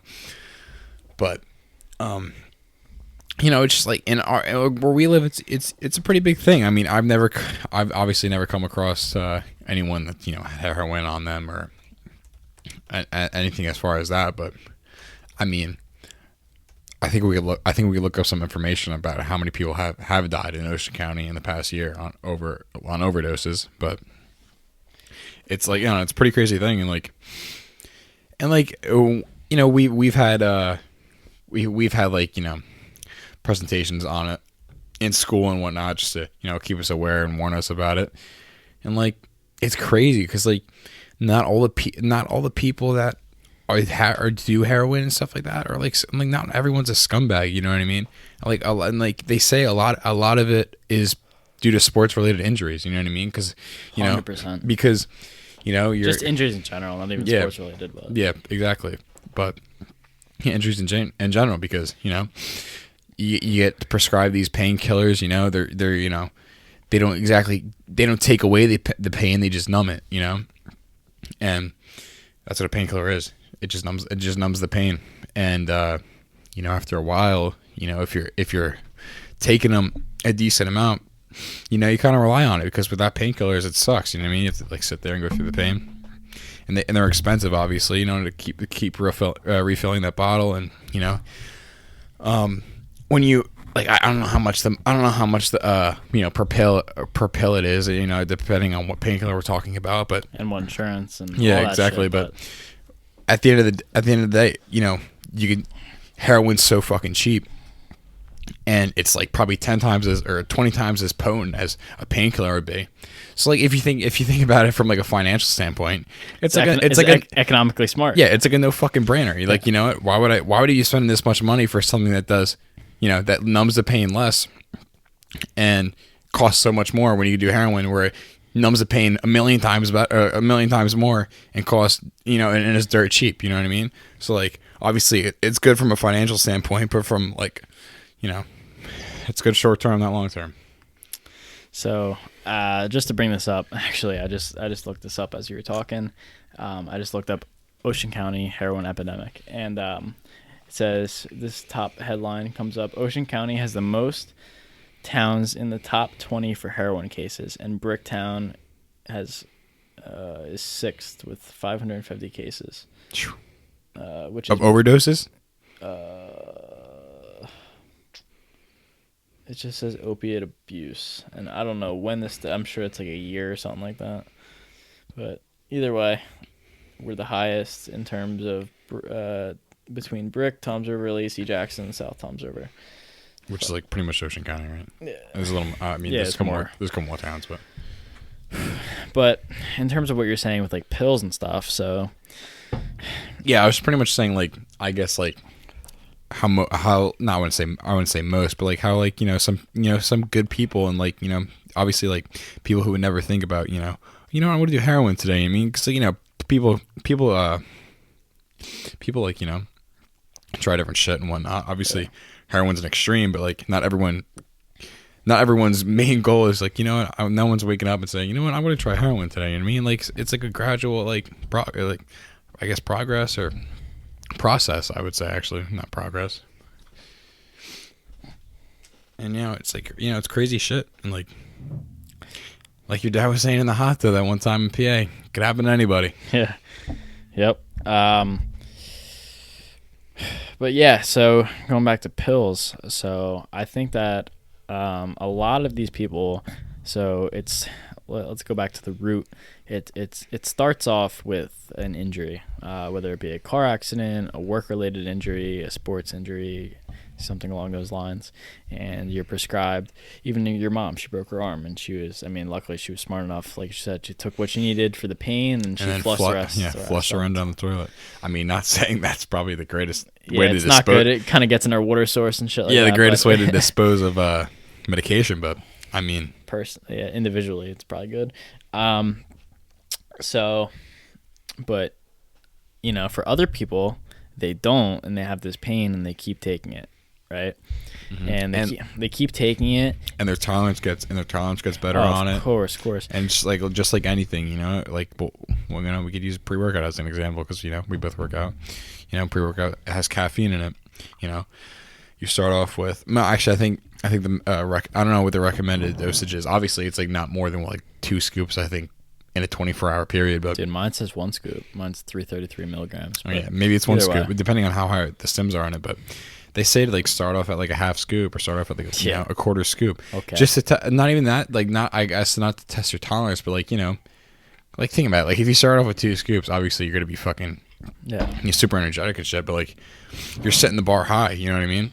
So when you're taking stuff like that, your body becomes tolerant to it, and that dosage becomes little. You know what I mean? So for a painkiller perspective, you start off taking 1 painkiller or whatever the dosage. I've never actually taken painkillers, so I wouldn't really know what the dosage is on them. But you start. Let's just say you start off taking 1, and then one's not doing it. Yeah. So you start taking 1, maybe 1.5 pills. You take another painkiller. Yeah. You know what I mean? And it's a slippery slope. Oh, 100%. It's a good way to describe it. So, see, I think the problem is, like I said, the root of a lot of these, I don't know what the percentages are, but I bet you more than 50% of heroin addiction cases are based off injuries that started with painkillers. Like I said, don't know the statistics, but so the problem is, like you said, it becomes a slippery slope. one pill starts not becoming enough, and and it starts becoming too expensive. Okay, so they go back to their doctors and they try to get more pills too, which whatever are covered by insurance or whatever. But the thing is, we have policies in place now that restrict the amount of pills you're able to fill, prescriptions you're able to fill. I mean, even like I went to the doctor. I mean, it was a couple months ago actually, and I think it's a law now that every doctor has to have a flyer up in their office about it. And whatever, I was like, the nurse came in and like checked my like temperature and shit like that. I think I had like the flu or something, and whatever. And I'm just like reading this poster while the doctor was waiting to come in, and it's like very strict. Like you can get like a opioid prescription like once, and then twice, and then but like after 3 times, it's like very, very, very hard. I feel like what they do. I mean, don't get me wrong, I don't really know that much about this, but like I feel like in general, you get like a full bottle, and then they offer you like a refill. You know what I mean? They offer you like one refill to your bottle, and then I guess the rest you have to pay for, or whatever the case may be. You know what I mean? Yeah. No, it's much more strict. Again, I don't know the laws here, but basically what they're doing is they're limiting the amount you can get. Very strictly. It's gotten very strict at this point, how much opioid prescriptions you can get. To avoid people abusing them. And on the surface, and this is like one of the things, this is a huge part of this podcast that I want to use like as a platform for, just diving in deeper into topics like, okay, stop limiting the amount of prescriptions for opioid pills that people can get. That sounds good on the surface, right? But in reality, it's really not a good thing. Okay? It's because what happens is you have these people, go back to the root, an injury. They're taking these pills. They become slightly addicted to these pills. Let's not say full on addicted, but they're slightly addicted. Like us with pre-workout going to the gym. You know? Yeah, I mean, yeah, like I feel like there's a fine line between being addicted to something and like relying. I mean, unless. So let's just say they have a slight dependency on said substance, whether it's Oxy or Percocet or whatever, and then what's happening? And these laws are coming out, and they're restricting the amount of pills they can get, and it's like fuck, you know what I mean? I've been on these pills for fucking 3 months, 6 months, and it's like, you know, like they know they're like low key dependent on it, and then you go to the doctor and they're like, oh, you know, I'm sorry, like I understand you're in so much pain, but the law says I can't give you anymore. Yeah, I can't give you another prescription. They go home and they're like, fuck, you know, they lasted out a couple days, but then they're like, you know, I can't fucking take this anymore. What are they gonna do? Start buying it from people. So they start buying pills from people. Mm-hmm. Not bottles, obviously. But. Yeah, not bottles, but they start buying pills from people, not heroin. They start buying pills. Mm-hmm. They go on the street and pills are $30 a piece. Mm-hmm. It's like, fuck, they're doing that for a couple months, but it's like $30 a pill, and I need 2 a day, or 3 a day, and then it becomes 3 a day, and then it becomes 4 a day. And then you're fucking, not only are you taking the pills, then you start snorting the pills. Then you start injecting the pills, trying to get the quicker dose, whatever. Yeah, because you want an immediate effect. You know? Yeah. It's like the caffeine, it's like the pre-workout. Back to that. You don't fucking take in water. You take that shit right to the face. You want a fucking quick hit. Yeah. You know? You're not injecting it. No, I hope no one injects pre-workout. And I mean, I don't know if like taking it, you know, I don't know if if we're taking it to the face. If anyone doesn't know, we kind of like. I personally do this because I don't do this for the simple effect, like, you know, for the quick effect of, you know, feeling the caffeine. But I do it for the reason because I can't really stand the flavoring of like of a pre-workout. So what I do, I'll put the scoop in my mouth and I'll, you know, put a little bit of water, swish it around, and then swallow it. But yeah. So anyway, fucking these, along those same terms, these people. They're getting what they need, the fix they need, but it's not financially viable in pill form, in Oxy form and stuff. Oh, yeah. And eventually, and don't get me wrong, like I'm sure for a lot of the people it takes a lot to get to this point, but you know, why buy a $30 pill when I can get my fix for $5 a bag, you know? Yeah, Whatever. because I don't know I what the mean, prices are, but I don't know what your mindset is at that time, but like, it just makes like it makes sense. financially it makes sense. Yeah. Financially, Don't like, get me wrong, dude. Dude, I don't know street prices for that shit, but I want to say $30 a pill is like around the price that I've heard. And so of course, whatever. A lot of people are going to switch to heroin after a period of use, a couple 6 months, let's say, because it's, like I said, just financially viable.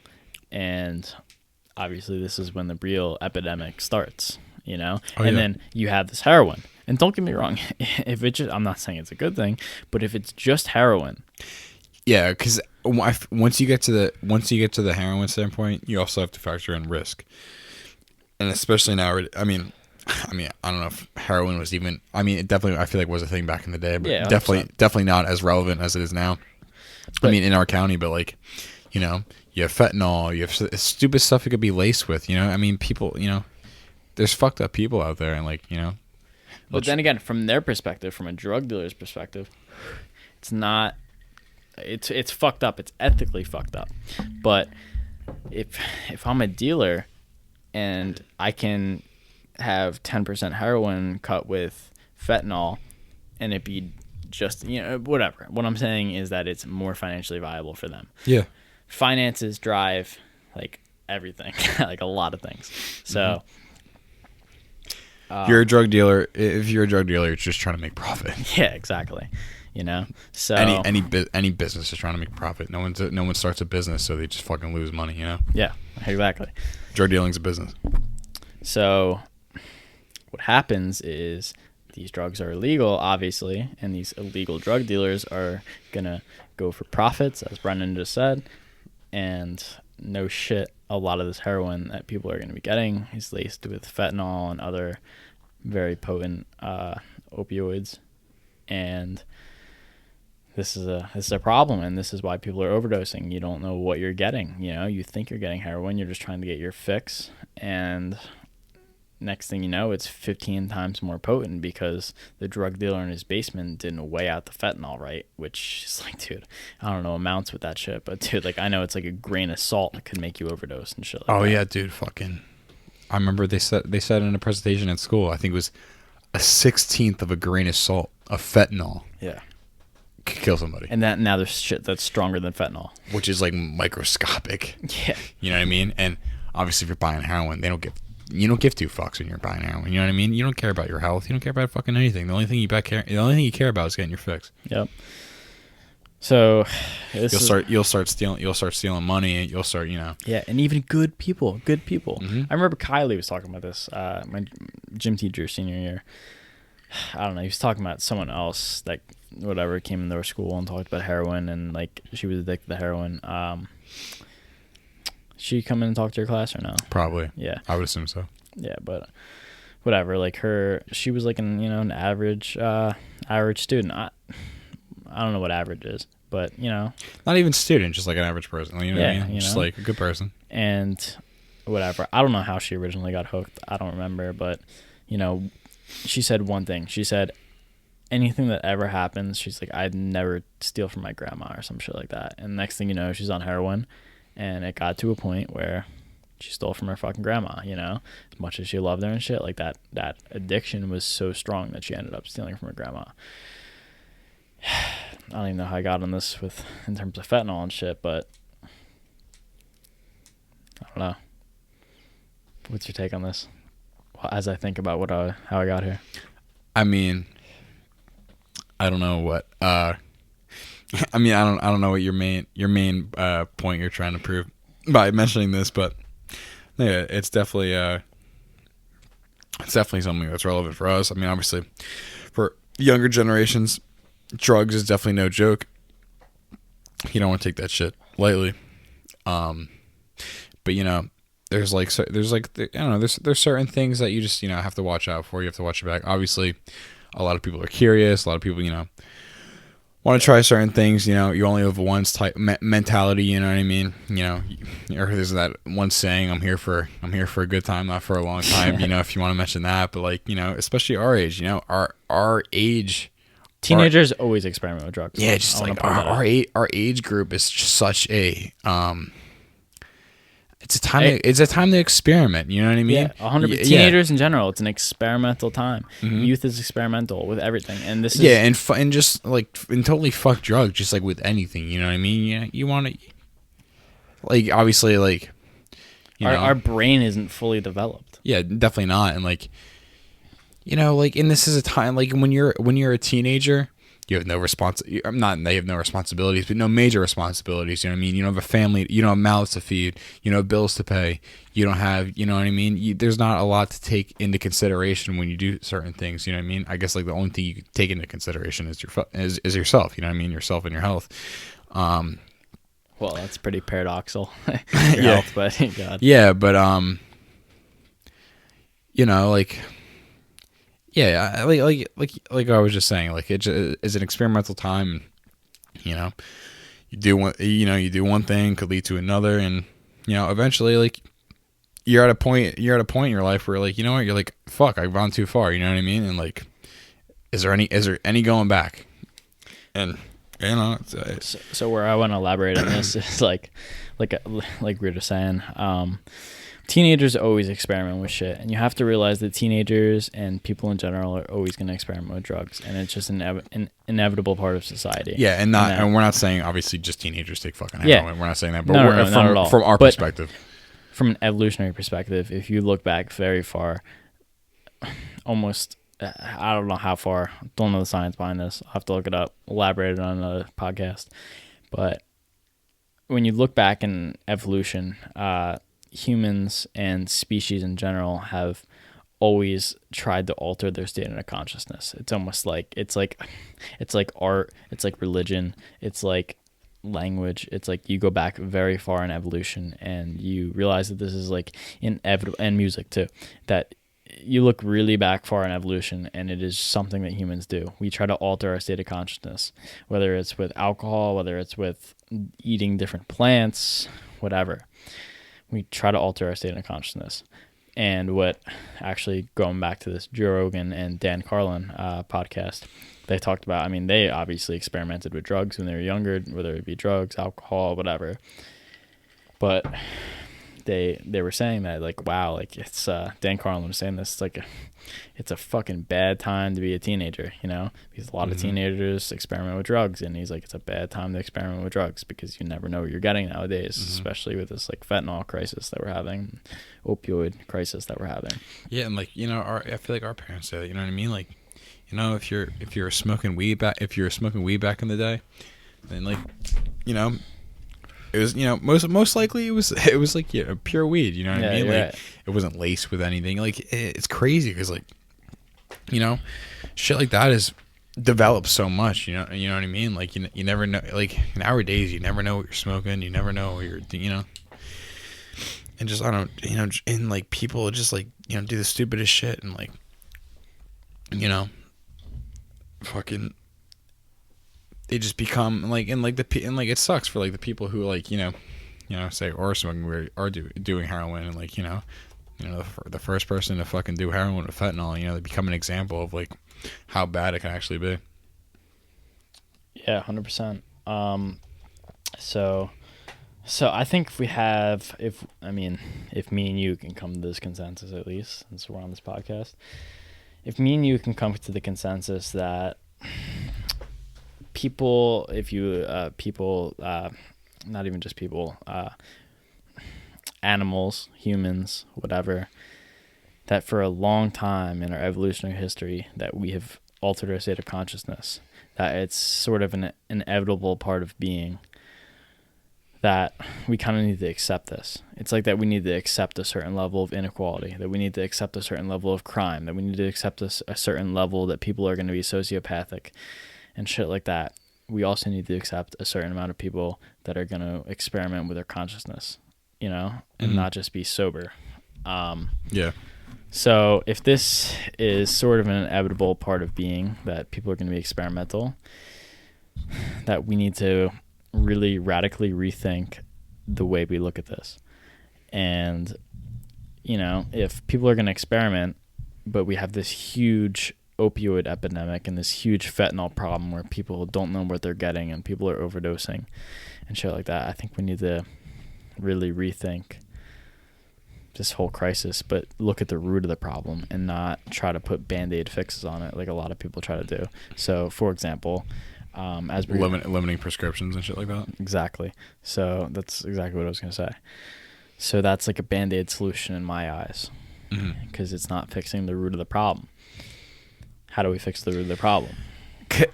And that's such a hard thing to wrap your head around, because like you said, a Band-Aid fix, you know what I mean? All right, you're limiting prescriptions. Okay, I'll go buy pills on the street, or okay, I'll go start using heroin then, or like, you know what I mean? I mean, obviously those are decisions that people are making, but like, is that, yeah, like you're saying, if limiting is limiting prescriptions causing more deaths, or is it decreasing it? You know what I mean? Like I said, it sounds good in the short term, right? It sounds good on the surface, but when you really dive deeper, like we are right now, and there's plenty of studies support either side, whatever, but to me, that's what's allowing a lot of people to make the transition from quote unquote safer opioid drugs to more dangerous black market illicit opioid drugs, which are more likely to be laced with fentanyl and these other and like I said, you have to take risk into consideration. Like, if you're doing heroin, the risk goes through the fucking roof. You know what I mean? Because if you're getting a prescription, at least it's pure, I guess, chemical or whatever you put in your body. You know what I mean? At least it's pure. And obviously, your health benefits obviously aren't too great on that either. But is it gonna kill you, or is it not? You know what I mean? Because heroin, I mean, at least in my eyes, you do it once, you're probably never going back. Majority of the time, obviously, there are people that have survived from heroin overdoses and abusing heroin in general. But a lot of, like, I don't know the death percentage of people who, like, I don't know what the death percentage is of like people using heroin, but I don't know too much on this topic in general, even though it's fucking very relevant where we live. But I've never had to come across or even think about using it. I've never had to have used painkillers before. I've never had a serious injury or anything, knock on wood, but I've never been in that situation before, so that's something for them to figure out. So I think what's interesting here, and another point we can dive deeper into, is how people get addicted in the first place. Like, what addiction is, how addiction is derived. So I don't have the exact studies on hand, which maybe this is something I should start having, or we should start coming prepared with. I don't know. But I mean, I hate bringing up the same fucking shit all the time. But Joe Rogan has a bunch of different people on his podcast, which is very interesting about his platform that he has. So he had someone named Jonathan Harry on his podcast, and he, from what I know, devoted like basically his whole life to addiction and drugs and figuring out like the root of these problems. And definitely a podcast I'm going to send to you that you should watch. Like, definitely top 5 Rogan podcasts that I've listened to. And so he really dives deep on this opioid epidemic and addiction in general. And so his argument, which is backed up by multiple studies with rats, I want to point out, but we do a lot of studies on rats and animals. Oh yeah, shit ton. Yeah, so that's a whole nother argument, whether that's ethical or not, and how similar that is to humans, but regardless. Yeah. If they're not lab rats, then we would be. So basically, the studies that he's using as his sources are ones that use rats, and they have, so you take 2 rats, right? Both in separate cages, and you have one cage that's like a fucking heaven for rats. You have a wheel, and they have all these fun things to do and whatever. And they also have an opioid in their cell, or cell. I shouldn't say cell in this case. In their box, and I think in this case they're using cocaine. And so this this rat that's in like the heaven for rats, when they put an opioid in their cage, they are, I don't know what the percentage is, but they're not likely to get addicted. But when they put a rat in a cage, it's like a jail cell for a rat, just a fucking box, and they put coke in there, very, very, very likely to get addicted. So his argument is that addiction isn't necessarily a chemical hook. It also has to deal with a lot of external factors that determine. So, like, for example, me and you, not saying we're like super privileged or anything, but like I'd say that we have a pretty like relatively safe like environment to be around. Oh yeah. So compared to a lot of people, yeah, compared to most people, yeah. So if we were to do an opioid drug or a drug, we'd be significantly less likely to get addicted than someone who doesn't have their life together per se, who has a very shitty external conditions.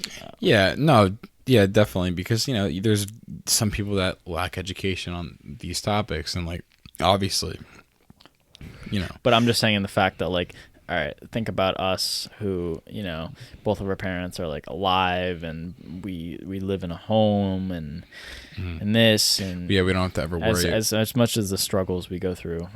Yeah, there's a lot of things we don't have to worry about. Yeah, we don't have to worry about having food. Yeah, eating. I would say eating, or like where we're gonna sleep tonight, or like stupid shit like that. But like, yeah, definitely, I know what you mean.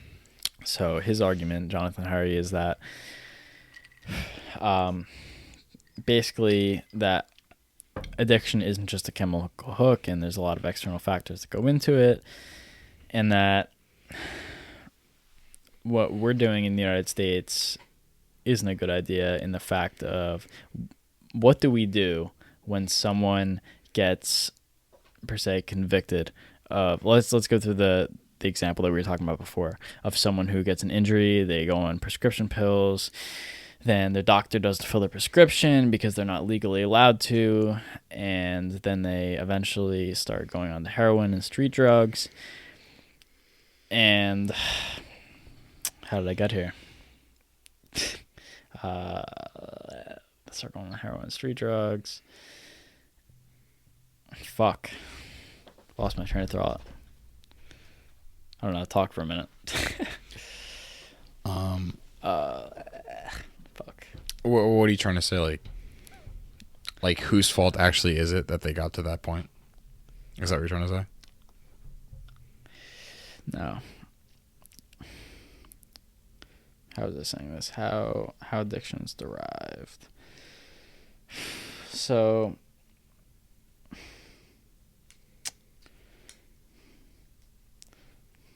I don't know. What? Yeah, I don't know. But fuck, I fucked up. I forgot how I got here. But okay, yeah, I know how I got here. So what we're doing is we are slapping. Sorry, audience, I fucked up. But we'll edit that out. Okay. So what we do when someone is addicted to, let's say, an opioid, let's say heroin, what do? If someone's addicted, we put a criminal record on them. We send them to jail if we catch them, blah, blah, right? So we send them to jail and we slap a felony charge on them, right? Okay. What happens when you have a felony charge? It becomes much harder to get your life together. It becomes much harder to get a job. You know how fucking hard it is to get a job when you have a fucking felony charge on you? Yeah. And don't get me wrong, you can get that shit expunged, but that's like a whole long process. It's very, very, very, very hard to do. And I don't even know if you can get a felony expunged. That might only be misdemeanors. But either way, what I'm saying is that it's creating a barrier to entry to getting a job, which is a key to economic security, which is a key to getting your life together. So I would think you're kind of saying like almost like that whole say that was just a part of their like a life, but like it's stuck with them forever. Like, they're kind of handcuffed. They're kind of handcuffed to that. You know what I mean? They could, they could be doing really well right now. They could be, off drugs for however many years. We'll say X amount of years, and they got their life together now, and they're trying to get a good job, and they can't. Yeah, and they're trying to get away from that lifestyle, from that life in general. But it's stuck with them for the rest of their life, and there's nothing they could do about it. I mean, like you said, there may be, but a possibility. But at the end of the day, it follows them wherever they go. Yep. So, see, what the United States and Western countries, like Europe and not necessarily Europe, but what Western countries like the United States does wrong is in the fact that we focus more on punishment when it comes to these things than rehabilitation. Mm-hmm. And I don't know the science behind this, what works better as a deterrent, whether it's rehabilitation or punishment. So, example, like what we're talking about is like I said, you do heroin, you go to jail, right? You go to jail, serve your time, and you're getting punished in jail. You're sitting in a cell, blah, blah, blah. You come out, you have a felony charge. You can't get a job. You can't get this. Shit, there's a high fucking risk of you going back into that same lifestyle. Yeah, I was gonna say, and just because you go to jail and, just because you go to jail and you serve your time and everything doesn't mean they're not gonna come right back out of jail and start doing what they were doing before. You know what I mean? Mm-hmm. Maybe they'll be a little more careful, or whatever the case may be. But it's not like solving. Yeah, it's not saying they're not trying. Mm-hmm. It's not saying they're not trying, but a couple months in, it's like it's not a surprise that they're falling back into that same lifestyle that they once had, because they can't get a job and they can't get this and they can't get that. Yeah, I would say, and it might even worsen their case. You know what I mean? Because at least when you first started doing it, it's not on your record saying you were charged with possession of heroin or whatever the case may be. So what these other countries are doing, specifically, I want to bring up the cases in Portugal and Switzerland. So they focus more of their efforts on rehabilitation rather than punishment. So I want to point out that putting people in jail in our country is an extraordinary amount of money. Okay, I think the average, I'm going to look it up right now, the average amount to house a person in jail. So average amount to house a person in jail in U.S. This says, according to the Vera Institute of Justice, incarceration costs an average of more than $31,000 per inmate nationwide. In some states, as much as $60,000, which I believe when I looked this up before, it was more than that. I thought the average was around 50, and places in like New York were as high as $80,000 per year. But whatever. Even let's just use this example, which is from marketplace.org, $31,000 per inmate on average nationwide. So that's a lot of money to incarcerate someone. Okay.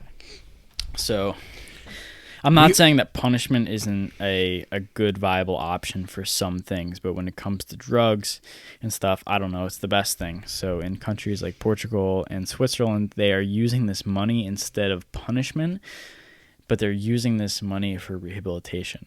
So they're going to go to jail, but jail is a different thing. Jail is something where they can try to they put their life together. Where they get put into like a routine, and then like where they fight that addiction. But also, at the same extent, for people, I want to say for people who don't get caught, and come to the realization that they do have an addiction and do go to rehab.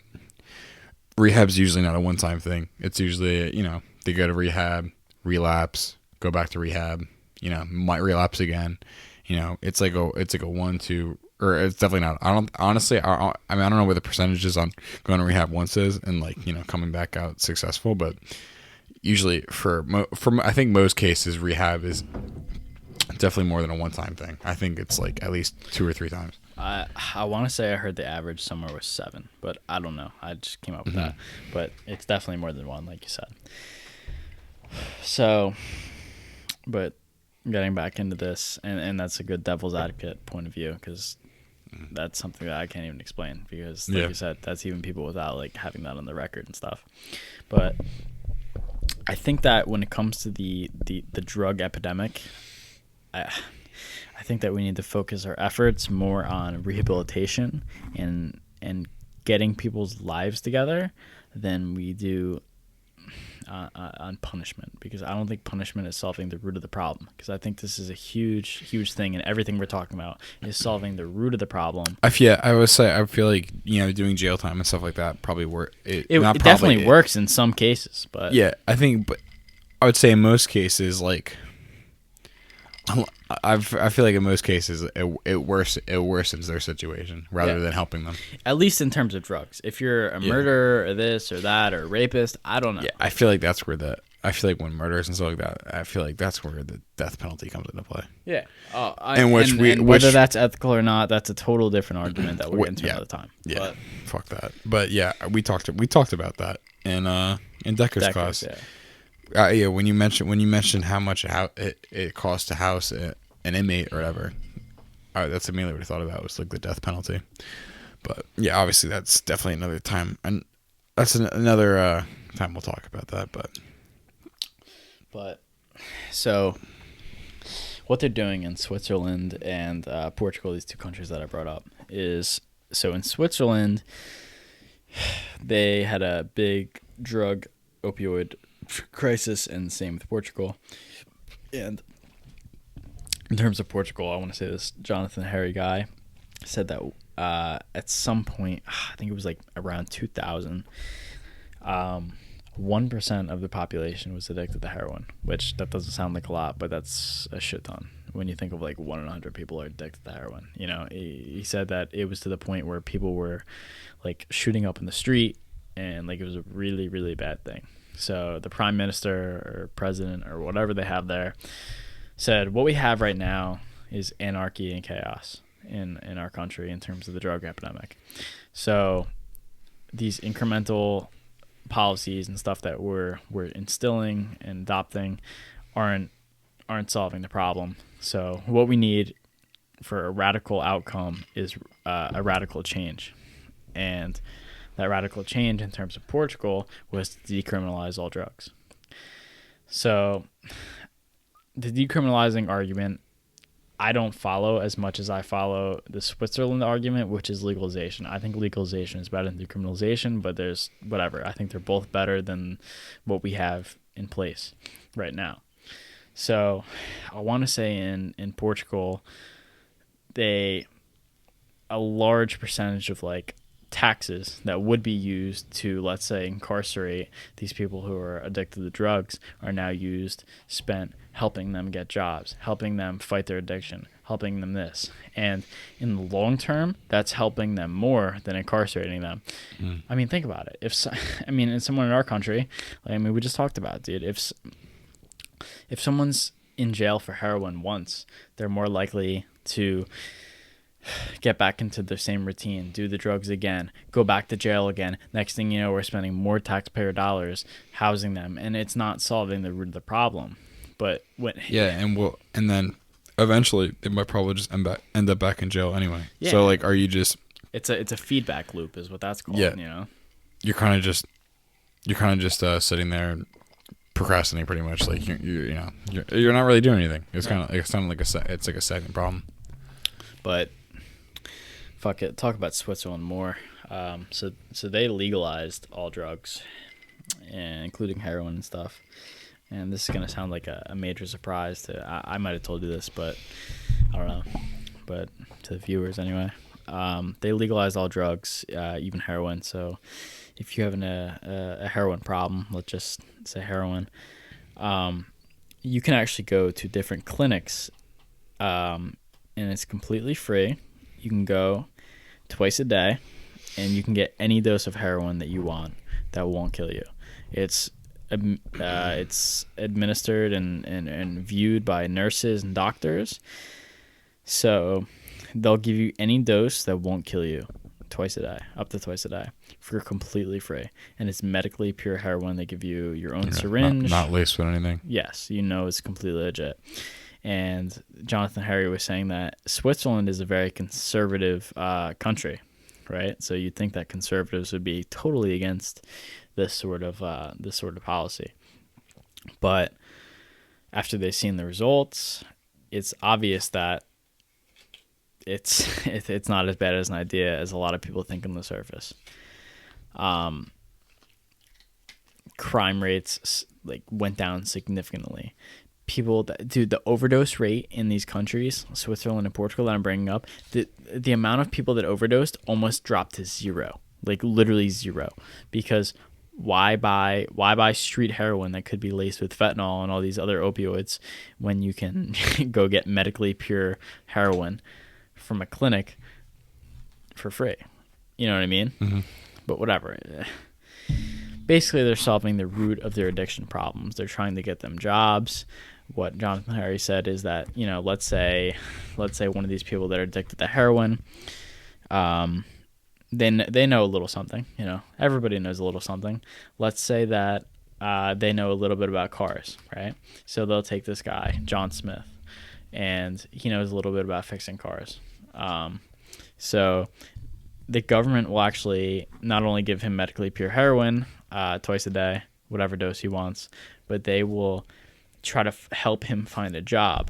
And let's say they go to Pep Boys, if they even have that in Switzerland, for example, and they'll pay half his salary for a year if they'll just employ him, even though they know he's addicted to heroin.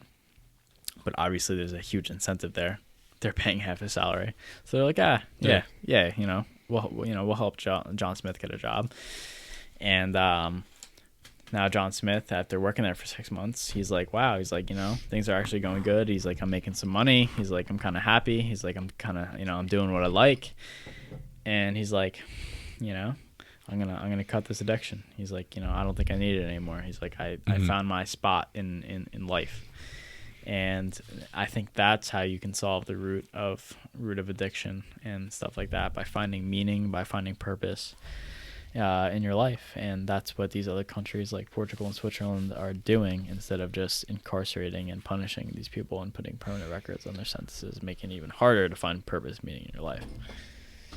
Sorry, I just talked for like 3 minutes.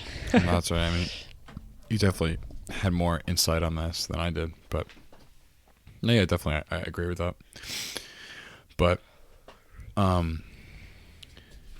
I don't know. It's definitely something to think about. I mean, the criminal justice, I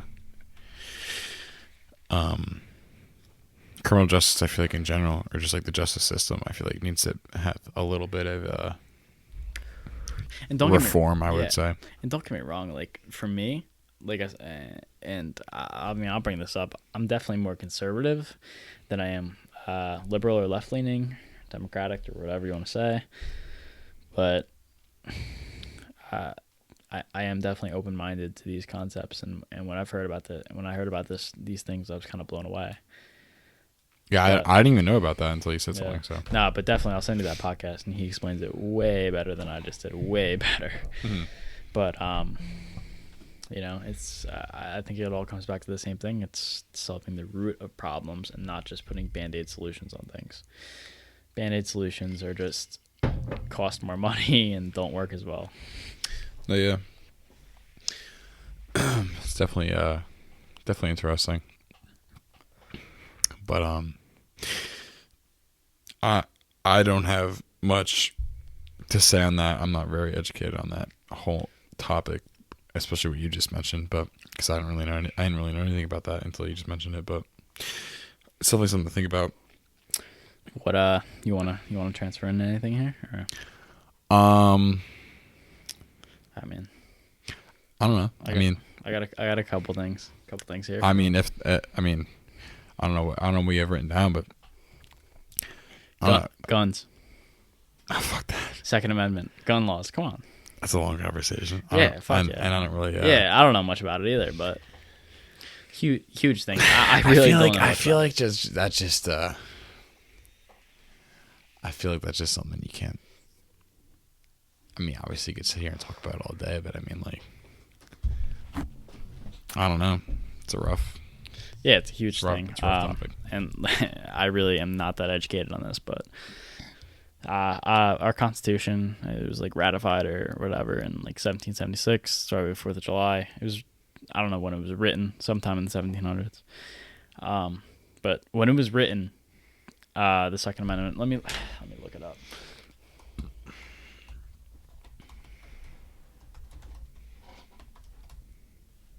So the Second Amendment was written in 1791. Okay, in 1791, the Second Amendment is the right to bear arms. I'm not going to read the whole thing. Right to bear arms. Let's see. The amendment says a well-regulated militia being necessary to the security of a free state, the right of the people to keep and bear arms shall not be infringed. Okay, like I said, this was written in 1791. When we were in 1791, what kind of guns did we have? I don't even know. Muskets. Yeah, that's what I was gonna say. I don't even know though. Stuff like that. And just war itself was so different. Oh, 100%. What everyone lined up and then just shot. So, like, technological advancements have gotten to the point where we have automatic ARs, AR-15s. Yeah, I mean, like, not even to be so fucking technical about it, but like, I mean, to fucking mention Joe Rogan again, but like, you know, he was saying that one bit or whatever in his fucking in his comedy thing and his comedy fucking episode on Netflix. He was like, just like the Constitution in general. He goes, you guys still fucking use that shit? He goes, yeah, facts. He's like, if you brought them back from the dead, he goes, we wrote that shit with a fucking feather. Yeah, you know what I mean? Can you imagine? Yeah, like there's no reform at any point. You know, no I don't know, no additions to it, or you know, taking things out that don't really make fucking sense anymore. You know what I mean? It's such an old concept for such a different time. Yeah. Things have changed so much. It's like, and the conservatives, they view this like it's like some godsend, like it's like the thing we have to follow forever. And it's like, this is where I disagree with and like I said, I mean, granted, it got us this far. Yeah, but doesn't mean there's no time to, or it doesn't mean there's like, you know, there's nothing wrong with it. Nothing's fucking perfect. You know what I mean? And I'm by absolute no means saying that we should take a Joe Biden approach to this and like try to take people's guns completely away and whatever. But like, I'm saying that maybe we need to rethink this, and it's tough. It's tough because I really do see both sides of the argument here. Like my friend Paul, like he thinks we should have whatever the government has, and it's like, I get it, because when you look at the Second Amendment, it says a well-regulated militia. A militia, the point of this was that, you know, it's a government of the people, and if the government isn't upholding the people's beliefs, that we should be able to revolt and go against the government. And I completely agree with that argument in a sense. And but not to interrupt you, but like you also have to think too, like the government back then is definitely not the same government that it is now. Yeah. It's incredibly different. Yeah. No, I get like, it. But they're probably listening to us not even probably. They are listening to us right now. I don't know if they care what we're saying, but yeah, but it's so crazy to think. You know what I mean? Like, there's no privacy anymore. You know what I mean? Like, it's fucking crazy. Yeah, but like I said, like we were saying, like things change a lot. You know, the government's not the same that it was back then when it made the Constitution. Yeah. So yeah, when this amendment was written, like we were saying before, like there was muskets and shit, and it wasn't written with a feather. Yeah, written with a feather. There's no pens or fucking pencils. It wasn't possible for someone who's sociopathic, and let's just say, you know, it's inevitable. Like we were talking about inevitabilities before that. It's inevitable that, let's say, 1% of the society is going to be sociopathic, isn't gonna feel emotions, and is just, you know, could kill someone and not feel any pain or anything like that as a result. But now it's gotten to the point where technological advancements has allowed someone who's sociopathic to be able to mass murder someone in a hotel room at a concert and kill however many people. Remember that thing that happened in Las Vegas? Yeah. I don't know how many people he killed, but just like a fucking lot. Yeah, but like, just like, obviously, like, I don't know, like, just the amendments and everything. Like, don't get me wrong, I don't think guns should be illegal or like they'd be taken away, but it's just so much different. Like, you think the people who wrote the Second Amendment back then thought there would have been a fucking gun that was automatic who could shoot fucking like 30 bullets in like 2 seconds or whatever? No way. Yeah, it's really literally like that fast. Yeah. You know what I mean? Like, there's it's insane and like it's crazy. Like, how many people you think you can kill with a fucking 30 fucking bullet mag? Think about just the guns we've shot in Pennsylvania. You know what I mean? And actually, that's not even a good example, but even like Ray's AR, like Ray's 22 AR. You can kill somebody with that. Oh, dude, are you kidding me, dude? And it's like shooting a BB gun. Yeah, dude, it's nothing. Fucking pop, pop, pop, pop, you know? Mm-hmm. And fucking, like, that's fucked. Obviously, we're not fucking, like, sociopaths or whatever, or psychopaths, but, like... It's so hard. I mean, like, I don't know. Like, they say, like, do background checks, do this, do that. But, like, you know, you can't just fake it till you make it. Yeah. Someone could fucking fake a fucking background check, and you can act like you're super... Well, not even fake a background check, not fake a background check, but, like... People change, too. Yeah. Even, like... Go through fucking really stressful times or something, you know what I mean? Like... I'm not even going to bring up any names or anything involved with this, but I know we've both seen some stuff on Instagram lately from, like, concussions and stuff. Yeah. And, like, how much, like, your, like, brain can change from, like, having a concussion. Mm-hmm. And certain things could just, like, you you totally get a background check before you get a concussion or something like that, and things change radically. You have to accept that a certain amount of just, like, shitty stuff is going to happen. That people are going to kill people. People are going to be angry. People are going to be this. People are going to be that. And it's like, when you have this technology that is able to just kill people at such a rapid rate, like, it's a problem. It really is. And I don't know the solution to it, obviously. No. But I don't think anyone does. I mean, obviously, No. everyone's entitled to their own opinion, but, like, I mean, me personally, like you just said too. what would you do? I don't know. I really don't know. If you were president right now, what would you do? I really don't know. Yeah. But I mean, obviously, like I said, I'm not very educated on this topic. I mean, I don't know how it is, like, for places where you can, carry around a firearm and in public totally and not have any issues. I don't know, like, how many people die there, but, like, I don't know, the mass shootings this past year is insane. I think it's the most it's ever been in the U.S. yeah, but then again, I see the other side of the argument in the fact that if you start restricting the amount of guns that people can get, that if you're a bad person, if you're a sociopath, if you're a psychopath, if you're whatever, that you're going to get a gun either way. That it's like, no, dude, you can get a gun either way. You can fucking 3D print a gun. I mean, come on. It's crazy at this point. You can make a bomb. Yeah, like, dude, look up on Google how to build a bomb, and you'll fucking do it. We could fucking do it if we want to, but... You get NSA on your ass, dude. Fuck it. But... So, I think that bad people are going to get guns and get bad things either way. So if you restrict the good people, right, tend to follow laws, right? But bad people tend to not follow laws, like these gun laws and shit. And they're going to get guns either way, and they're going to make bombs either way.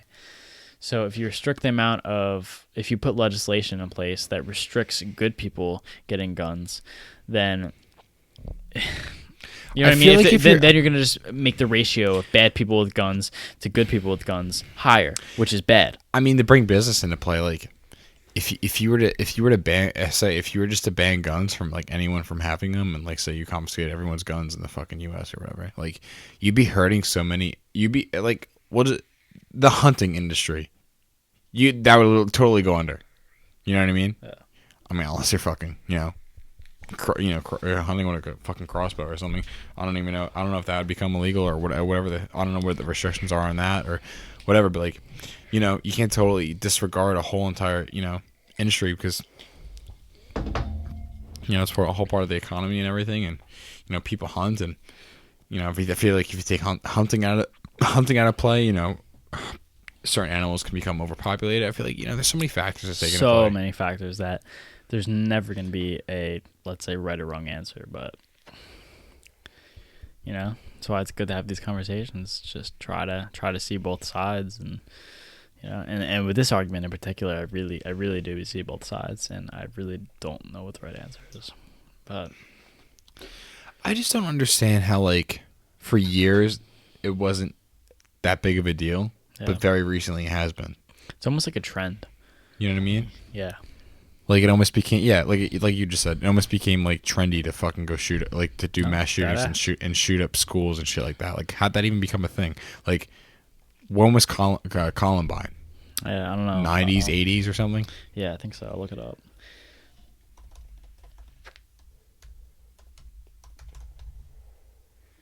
Uh, 1999. All right, wow. So yeah, even fucking earlier than I thought, but I don't know, just like and Columbine was in what, Texas? I think it was.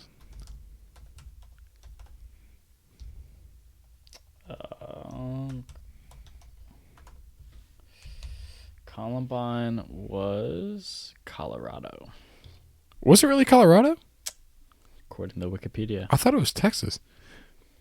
Oh, I must be shot, but I don't know, dude. Like, I feel like mass school shootings weren't even that relevant until this recent year. You know what I mean? And Past few years at least. I would say this year, and like this year and last year. And honestly, I'm a fucking liar because dude, I remember freshman year. Freshman year, I forget I don't know what day it was, but like some kid tweeted out, if come to school and with a red shirt on, you won't get shot or some shit like that. I remember some kid tweeted that out, or like Snapchatted that like freshman year when we were in high school, and like no one showed up to fucking school. Do you remember that? Yeah, I didn't go. I didn't go either, but I didn't go either. I wasn't even scared, but fucking. I didn't even realize that, but like it's crazy to think that like that's something people have to worry about now. You know what I mean? It's sad. Honestly, it's a sad thing to think about. Like, you know, like you're sending your kid to school where it's supposed to be like a safe environment and shit like that. And like, you know, the only thing physically, not intellectually. Yeah. Oh yeah. Obviously physically, but like, you know, like technically, like once you drop your kid off at school, it's their responsibility to take care of you at that point. You know what I mean? They got nurses and whatnot. You know, they're supposed to feed you and everything. And like, you have to worry about your fucking, you know, kid dying at school, or your kid, you know, or getting, your kid getting shot. Yeah, look at this fucking picture. I know we don't have a video on our podcast, but I'm just looking at a picture. We're talking about Columbine right now, and it's on Wikipedia. But if you look up Columbine, you'll see it. And it's just a picture of it's them in the lunchroom, right? Yeah, it looks like the lunchroom, and it's just like I guess the shooters, which I don't even know their names.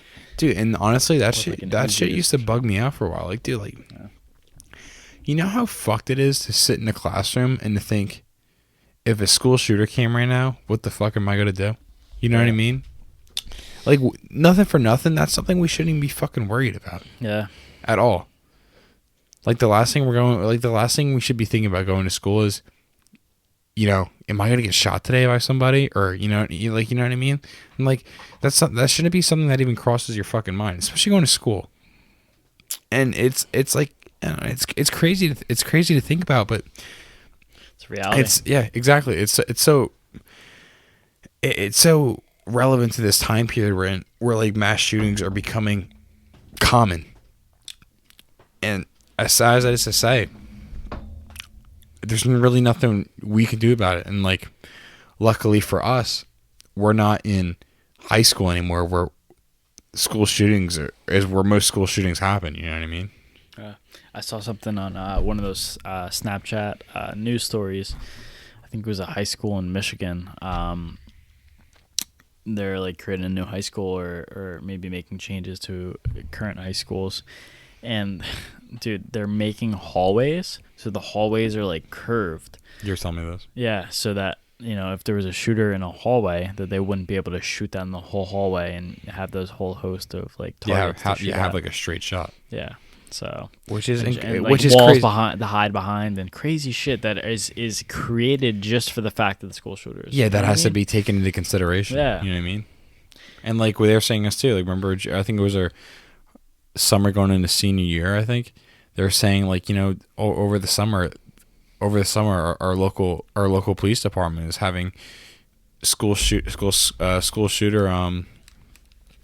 like, I guess drills or something. Yeah, like drills or whatever at our school. You know, if a shooter ever actually came to our school and was trying to, you know, hurt students or hurt teachers or whoever they're trying to kill, you know, they had you know, our local police department come in there and do drills and, you know, be able to act on the situation, which is, I don't know, it sucks. And like I said, I feel like we're very fortunate to not be in that problem anymore. I mean, not saying that hasn't, I mean, I don't know. I mean, I haven't really seen any really news on it happening at like colleges or anything, but like, dude, high school, I feel like high schools, it's where it's at with school shootings, you know what I mean? Yeah. I read this book, The Tipping Point by Malcolm Gladwell, and I forget if he talked about school shootings. I don't think so. It was written a while ago, probably late 90s or early 2000s, but he talked about it in terms of suicides. And like we were talking about how it's like a trend, like it really is, like in terms of suicide at least, which I think could also be related to this school shooting thing. It is almost like a trend, and it's like I don't know. I don't know why these kids did, let's say Columbine, for example, but let's say that they were very, very depressed and very upset with maybe they had no friends or maybe they had, you know, whatever. And it's like, let me take all this pain out on all these other kids because that'll make me feel better or some shit like that. I don't even know. I'm trying to work this out, but I don't know. I feel like you just have to be in like, yeah, I don't know. I don't even know what mindset you have to be in order to do all that shit. It's inconceivable for I would say for us. like us. I would say yeah, it's like not even comprehensive. Yeah, like something's got to be wrong, you know, in the head to be able to do something like that. And like with the whole gun situation, like how are you supposed to defer that from a normal person? You know what I mean? Yeah. It's just like 300. There's like more than that. There's like 1.7 guns per person or something like that per person in the United States. There's 330 million people in the United States. There's like over 400 million guns in the United States. It's like, go make all the laws you want. All the bad people are gonna get guns if they want them. You know what I mean? So it's like, in terms of this argument, like, and this is what I was saying before, to play devil's advocate with like what we're saying now, like, bad people are always going to get guns. But if you create all these laws and legislation to prevent people in general from getting guns, then a lot of good people are going to stop getting guns. And is that worse? I don't know. I don't know either. I'm actually curious to look at but I feel like shootings in like, yeah, because like, yeah, like we're saying, like, more open carry states and shit. Yeah, because like I was saying, I'm not very educated on this, but like I feel like most mass shootings are just like in places where like so many people are vulnerable. You know what I mean? Like obviously you can't bring a gun to fucking school, and like, you know, dude. And this is horrible, but if we wanted to bring a gun to our high school, easiest fucking thing in the world. Put it in your backpack. We're not ever checked or anything like that. No, you know we don't walk. We don't walk through like fucking. Yeah, and a lot of places are now, which is sad. But yeah, but like, I don't know. Yeah, like it. Yeah, it depends. You know what I mean? Like it depends on like how security you are and shit like that, and like for schools. But like mass shootings happen, I feel like, in the most vulnerable places, because like, you know, like at the end of the day, like when you go to school, like I said, what the last thing on your mind is, oh, am I getting shot today? You know what I mean? Like, you're not going to fucking war. You're going to fucking school. You're not bringing something to protect yourself. And like Florida, like remember that like gay nightclub, yeah. That gay nightclub got like shot up by somebody. You know what I mean? Like everyone's going out to have a good time and shit like that. You know, meet new people or whatever the case may be. And you know, the last thing they're thinking about is, you know, should I bring something to protect myself? Fuck no. That's the last thing they're thinking about. They're just trying to think about having a good fucking time. And, you know, they're sitting there doing their thing, and then fucking someone get in, you know, and then you have some fucking person come in there, God knows why, and they come in there and shoot up the place. And like that happened at a fucking movie theater, didn't it? Someone came into a movie theater and just started fucking mowing down people. Yeah, I think that was a while ago. But and in terms of all these shootings, I don't know. I just pulled up the Orlando nightclub shooting. And I don't know. I'm just on Wikipedia right now, but I see something about something about Iraq and terrorists, and whether it was a terrorist shooting. And I'm not even reading it right now, but I just see a couple main points. And I don't even know. I don't even want to bring religion into this, because that's another thing I'm very not educated on, is religion. But someone named God Sad on Rogan's podcast talks about Islam a lot, and what Islam is and the problems associated with it, and like people who are Islam, not even like radical Islam, like we think of when we think about like radical terrorists and stuff like that, but like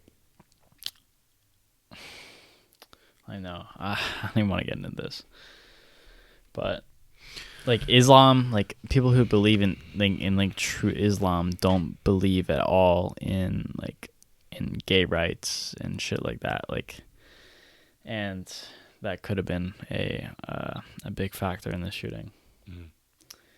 Like, I'm not even gonna get into that. You guys can listen to that Rogan podcast, because I'm not even gonna get into this controversial issue. Won't link it. We can put it in the bio or something. Yeah, but honestly, I feel like we should, I don't know, maybe move on. Something a little something that we know more about. Yeah, that, or maybe something just like not as serious. Yeah. All right. What do you think about Andrew Yang, political candidate? Total switch.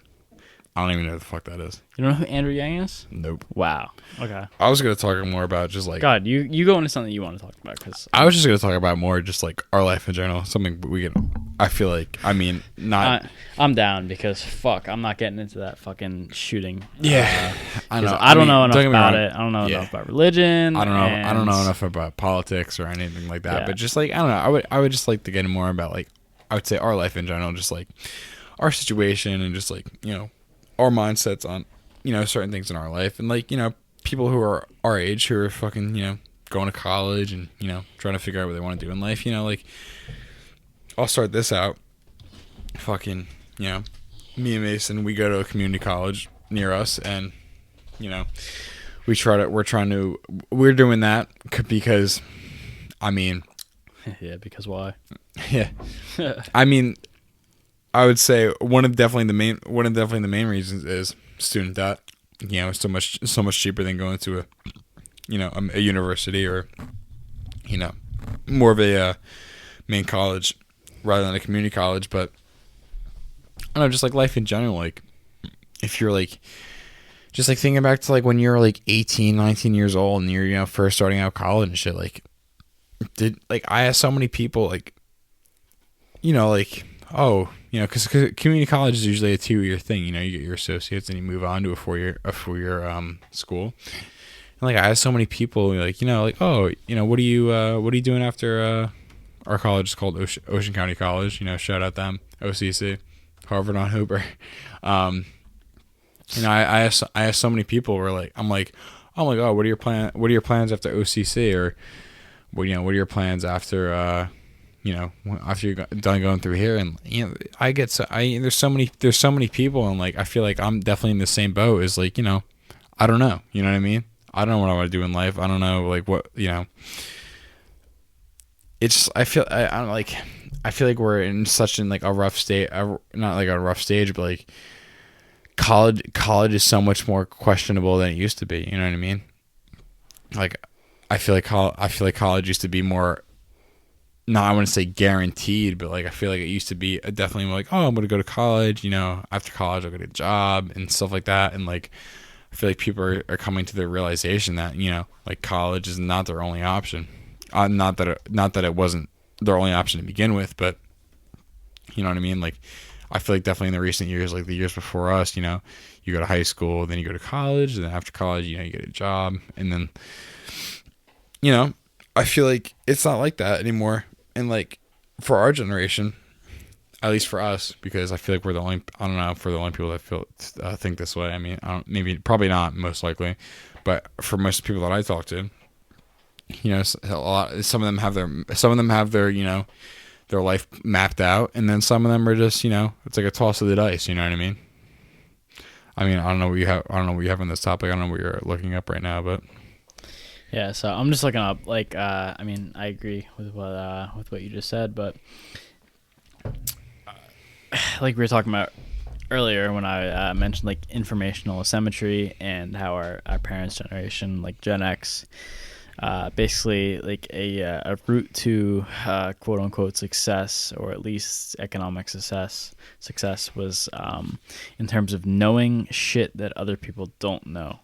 But now with the rise of internet and things like that a truly motivated person can know anything. Like, is it really worth it to know when World War II, when D-Day was, or things like that? Just to bring up a dumb example, not dumb, huge part of our American history, but is it necessary to know the exact date that happened for our tests and stuff like that, when obviously we can just look it up at any time and know it?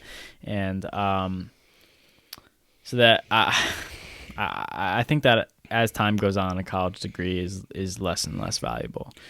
So, well, yeah, definitely, because and because more people have it. Scarcity. Yeah. The law of scarcity. Exactly, because back then, college having a college degree wasn't as common. You know what I mean? Nowadays, having a bachelor's degree isn't really. A bachelor's degree makes you like average. I would say, yeah, exactly. Having a bachelor's degree really isn't unique. If anything, having a master's degree is common. You know what I mean? And when it comes to college education, and and like, is it? And another thing too, is it really worth going to college, spending all this money, getting into all this debt for shit you could probably just learn online? You know what I mean? And the only thing that you don't have to the only thing that for people who don't go to college is you don't have that piece of paper, that certificate saying that, oh, so and so did this, or pretty much like so and so did all these classes and everything, so they earned this bachelor's degree. You know what I mean? And like, I feel like that's the only thing that's like stopping people that don't go to college, is that credibility. And I don't know. I feel like it's a huge factor, and I feel like major corporations are like soon coming to realize that college degrees aren't worth as much as people think they are anymore. You know what I mean? Mm-hmm. And that you could easily learn without having to pay all this money for college. Because I'll use this as an example in my micro class. I think I said this last podcast. My micro teacher, he plays like videos on a fucking, he doesn't even write on the board, doesn't voice his own opinion on microeconomics, and he has like pretty much, he puts it in a DVD, and he has somebody else teach the class. And like, at the end of the day, we're not paying whoever made the video to teach the class. We're paying him. And I don't know. I feel like our money is just like, going out the window, and some kids are taking out all these loans to just learn themselves. You know what I mean? And like, I don't think, and like I was saying before, I don't think college is as worth it as they think it is. Because a lot like people say, a lot of people think college is like an investment into your future, but is it, or is it just handicapping your future with all these student loans? And you come out of school and say you got a degree in whatever, and you get out of school and you're working a job that has nothing to do with what you went to school for all these years, and they're also not valuing your education as much as you paid for it. Like, you could be $100,000 in debt, but are you making $100,000 a year? No. You know what I mean? Obviously, I understand the concept of starting at the bottom and building, and building your way up. Obviously, you're not going to start out at this high position, but there's no reason why education should be all this fucking money, especially when it's at our fingertips. Yep. So there's a lot of shit to dive on with what you just said, whether we go into education itself or the price of education or stuff like that. But Which kind of part do you want to dive into here? You want to go to the education behind it, the price behind it, And not the even value not behind not it even just like specifics like that. Just like in general? yeah, just like just say it from like your own like I feel like we should just talk from our own perspective. You know what I mean? Like no one lives in our fucking heads, so no one knows no one knows what we think. You know what I mean? Like what do you think you're doing after college, or like what what are your like I guess aspirations, or you know what I mean? Like fuck the whole. I want to say like fuck the whole like how much college is or how much whatever else is, you know what I mean? Because like obviously college is worth it for like I would say like doctors and whatnot, but like for people for people like us, you know what I mean? We're like we're not so sure what we want to do yet, and like not that we're going day by day, but like fuck yeah, I'm going day by day. I fucking don't want to do this shit, and the second I come up with something that because like there, I feel like we can definitely devote our time to something that's much more valuable than going to school every day, getting force-fed shit that we don't want to learn, just to get a degree in a job that we're not even sure that we're gonna be happy in. And it's more unsure than ever that we're gonna be able to have a job when we get out of college. Like I shout out Nick that I see at the gym, but like I mean, and I talked to him about this, and he majored in history or whatever, and now he does something with like computers and whatever. Like, dude, that's cool, but like he says he's like, my degree means nothing towards this job, absolutely nothing. But yeah. He's like, I wouldn't have got this job if it weren't for me having the degree. You know what I mean? It's like fuck, It's tough. It really is. Is it worth all the debt? And is it worth? Yeah, I mean the debt is an explicit cost, and I don't know if you learned about this in micro because I know your teacher doesn't do shit. But there's explicit costs and there's implicit costs. So implicit is like costs that are implied. You know what I mean? And then there's costs that explicit is like direct monetary costs. Implicit is like things like your time. Mm-hmm. So opportunity costs. Exactly, Shout out Jeezy. No, he didn't come up with that, but he made a song on it. But is it really worth your time and money for that? Mm-hmm. I don't know. Yeah, I really don't know. College has gotten and you know what? So much more expensive, but has it gotten that much better? And yeah, exactly. And that's what sucks too. No one we don't know. You know what I mean? It's like I said, it's like a roll of the dice. And it's sad to say too, because like, I mean, at least for us, we're going to community college where like, maybe in community college we'll, figure out, like, oh, maybe I don't want to do this, or maybe I want to major in this. But like, think about the people who are just majoring in some fucking bullshit ass fucking degree, have no idea what they want to do in life, but they're just doing it to, make their parents happier, not to look fucked. Not to look like a fucking loser because you don't go to fucking college or something like that. You know what I mean? Yeah, because think about it. In this day and age, if you don't go to a fucking college, and you're not doing anything outside, I guess outside of that, you pretty much look like a fucking loser. And not saying that I think that, not saying that Mason thinks that, but I feel like that's just the general opinion. 100% on somebody who doesn't go to college, because if you don't go to college, you seem like a deadbeat. You seem like a loser, and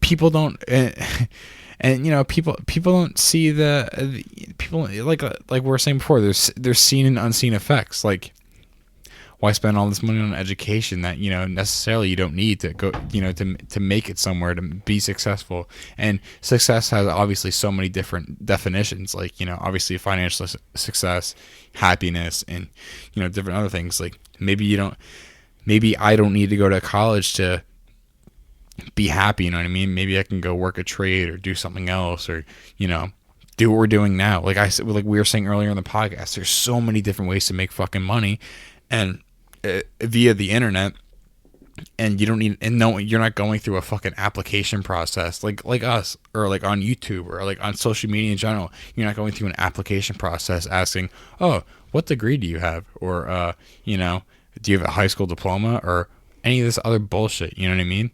It's just creativity, pretty much. when it comes to social media and shit like that. You know what I mean? How do you stand out? Find your yellow tux. Facts. I read like 2/3 of that book. I gotta finish it.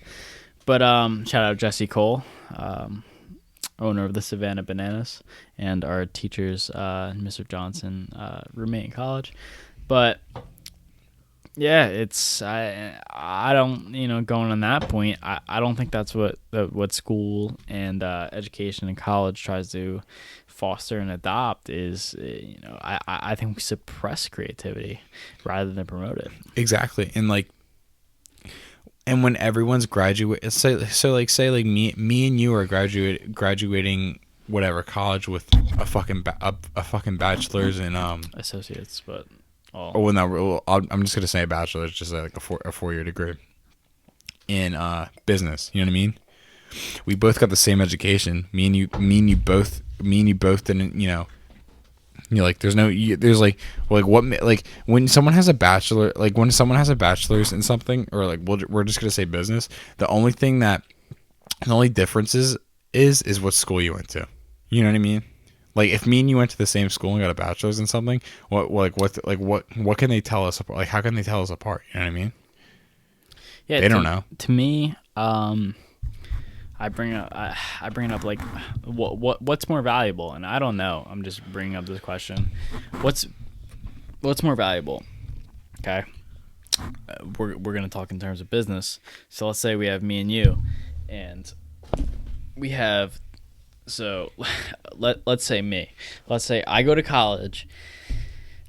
Like I go to OCC and I try my fucking ass off. Okay, I don't do shit, but just focus on my assignments that my teachers give me. Long story short, I get a 4.0 GPA, right?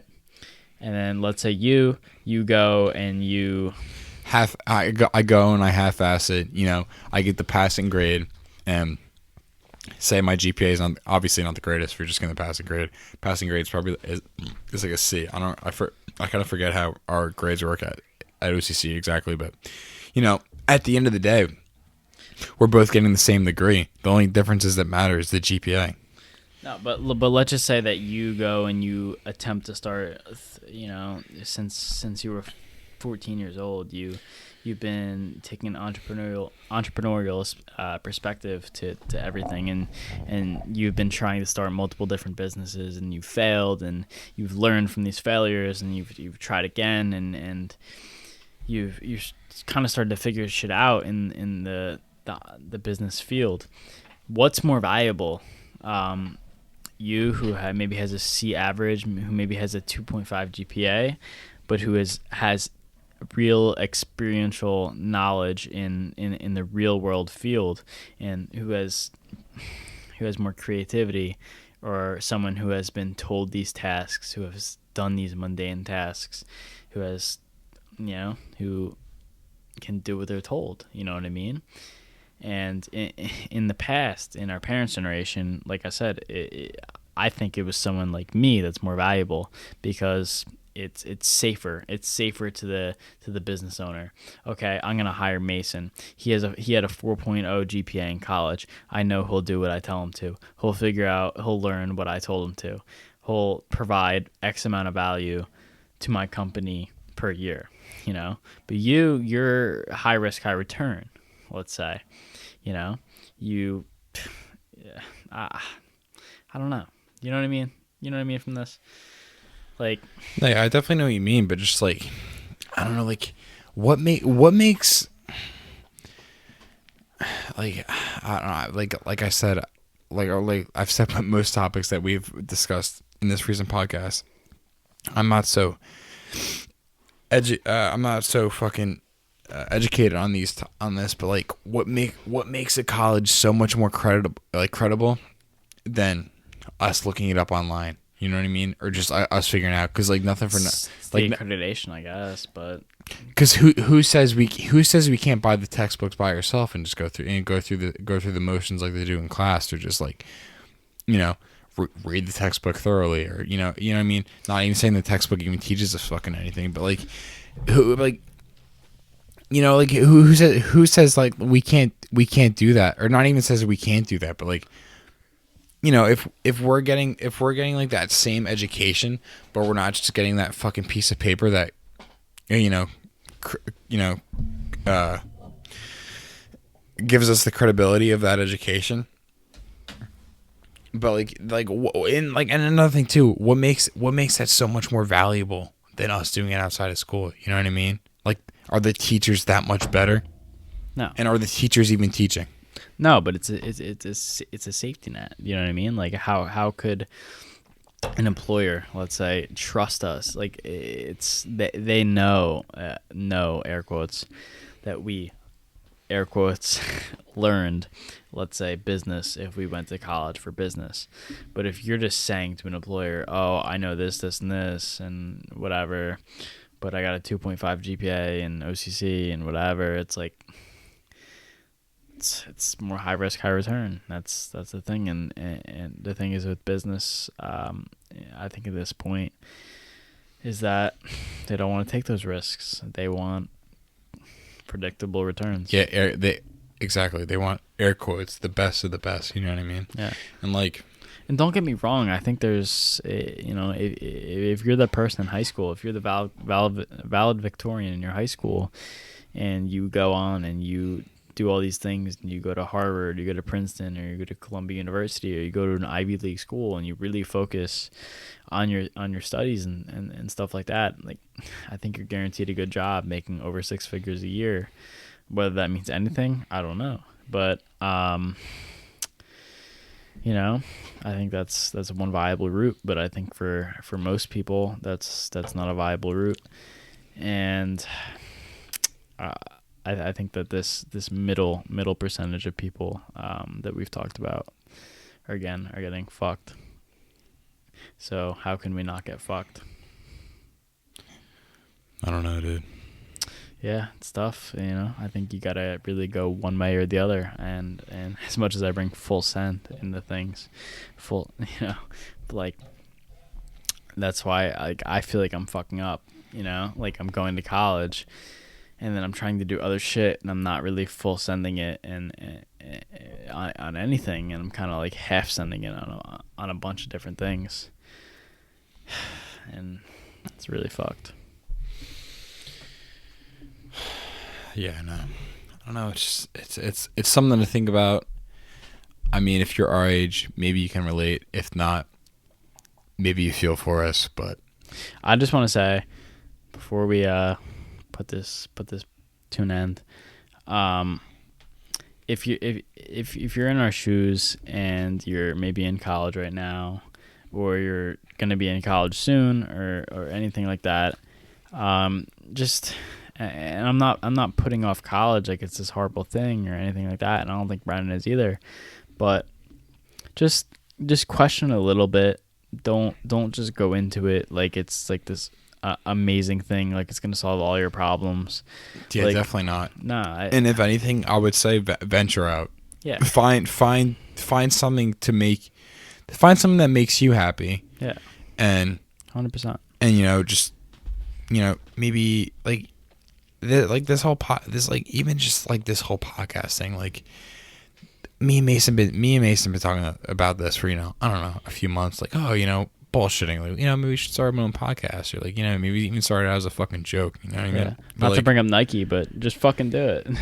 Exactly, you know what I mean? Like, if you find like a few, if you have like even just one more friend, or even just by yourself, if you think there's something that you might be interested in, and maybe you can make a little bit of money off it, or maybe, or not even if it just makes you happy. Yeah, I would say fuck the money. Money's not even fucking worth. If anything, money only goes so far. You know what I mean? You can only in like anything, money can only buy so much fucking happiness. Just do something that makes you happy, because at the end of the day, money only goes so far. And like, to bring it back, that you only live once fucking concept. You know what I mean? You don't want to die you don't want to die with regrets, like, I could have did this when I was younger, or I could have did that. You know what I mean? Especially at our age, where, like I said before, with drugs, it's a very experimental age, and we don't have much to lose. You know what I mean? We don't have mouths to feed. We don't have a family to support. like the only thing we really have to worry about is ourselves. And I think you should try and go out and try to set goals, try to achieve them, and if that involves education, go do it. But if it involves something else, go do it too. Yep. But I think me and Mason try to fucking stress, like, I feel like, especially nowadays, education is definitely not, the end all be all. There's definitely more ways you can be successful without it. I mean, look at fucking Steve Jobs, look at Bill Gates, look at fucking, who the guy who created Facebook. I forget his fucking name. Don't get me wrong, he did also he also did go to fucking Harvard, but I mean, still, that Harvard degree didn't get him a fucking job. He made himself successful through, the shit he did on the side. So, you could still go to school and all that, but find a hobby, and maybe eventually it can lead to something else. And you never know in life. Hashtag fucking Mike Stud. The Y&K, you never know podcast, but it's true. You never know what can happen. Life throws a lot of curveballs at you, and you can go from doing something else to being something else. So I don't know. To bring one more kind of idea into this, before we call this a wrap, I just want to say that a lot of times a lot of bad shit is going to happen in your life, and obviously this is a muscle that needs to be worked and need to be created. But a lot of times the biggest obstacle that you think is the biggest obstacle in your life, or the biggest problem, ends up being the littlest. Yeah, the littlest, and it actually ends up being the best thing that ever happened to your life. And to bring up a book that I recommend is called The Obstacle is the Way by Ryan Holiday. And he kind of brings up stoicism, which is a philosophical concept, which I don't know much about even after reading the book, but just know, like, to bring up Mike Stud. I mean, Mike Stud, if you guys know him, he's a music artist and whatever. I mean, he didn't ever think he was going to be a music artist. He, kind of did the traditional route for someone his age, which was, go to college and, do what your parents told you to, and this and that, and whatever. He was doing very good in college sports, played baseball his whole life, and he blew his arm out in college. Never did music his whole life, and then once he blew his arm out, his arm out in fucking in baseball, and he thought he was done. Like, that was like his fucking life, was baseball, and he was, I think he was a pitcher, right? Yeah, he's a pitcher. Never did music his whole life. Started doing music, around like in his 20s or whatever. I forget what he said it was, but 21 was when he blew his arm out. But so. like, you never know. You never know what happens, and like I said before, life throws curveballs at you, and maybe like that saying, when one door closes, another one opens. So just keep trying to find your purpose, your why, and keep doing you, and try to stand out in any way you can. And I feel like that's like the best advice you can give to somebody is, like, never just don't just try to fit in. I would try to stand out, because there's probably a lot more people like you than you think. Yep. One last thing, and just to bring up, is like we talked about, like, things are changing quicker than ever. And I'm not bringing up advice to, like, not listen to your parents or listen to things like that. Like, if you're young like us, I'm not saying don't listen to your parents, but like it's a different time than it's ever been before, and they have old fashioned concepts, and you have to look for long term success. And at the end of the day, a lot of us are looking for money as an answer, and I'm not saying I'm not, but money is definitely not everything. Absolutely not. So, I think if you, and this is also cliche as fuck, but if you do what you love, and you're that motivated about it, the money will follow, or whatever the saying says. But Yeah. I remember my photography teacher once said that. She's like, if you're good at something, never do it. Never do it for free. Yeah. So, I guess. Yeah, I guess we'll end it there. You know, Yeah. So, almost a 3-hour podcast today, actually, damn, that's lit. which is crazy. I mean, I hope you guys listen to this. I hope you derive some value from this. I mean, definitely talked a long time. I don't know if you even fucking said it. I don't even like for a while. Actually, I feel like. I mean, I don't know about you, but like when we were talking about drugs and shit, that shit was a fucking hard. It was a hard concept for me. But that's the point, you know. Like, not that it was a hard supposed concept. to be hard. Yeah, you know? not that it was a hard concept for me to like comprehend, but just I mean, me too. Just even me to talk about it because I don't know that much. Yeah, about exactly. It. I'm trying, you know. Yeah, but it was a hard concept for me to elaborate on, and you know, but yeah, definitely next podcast will.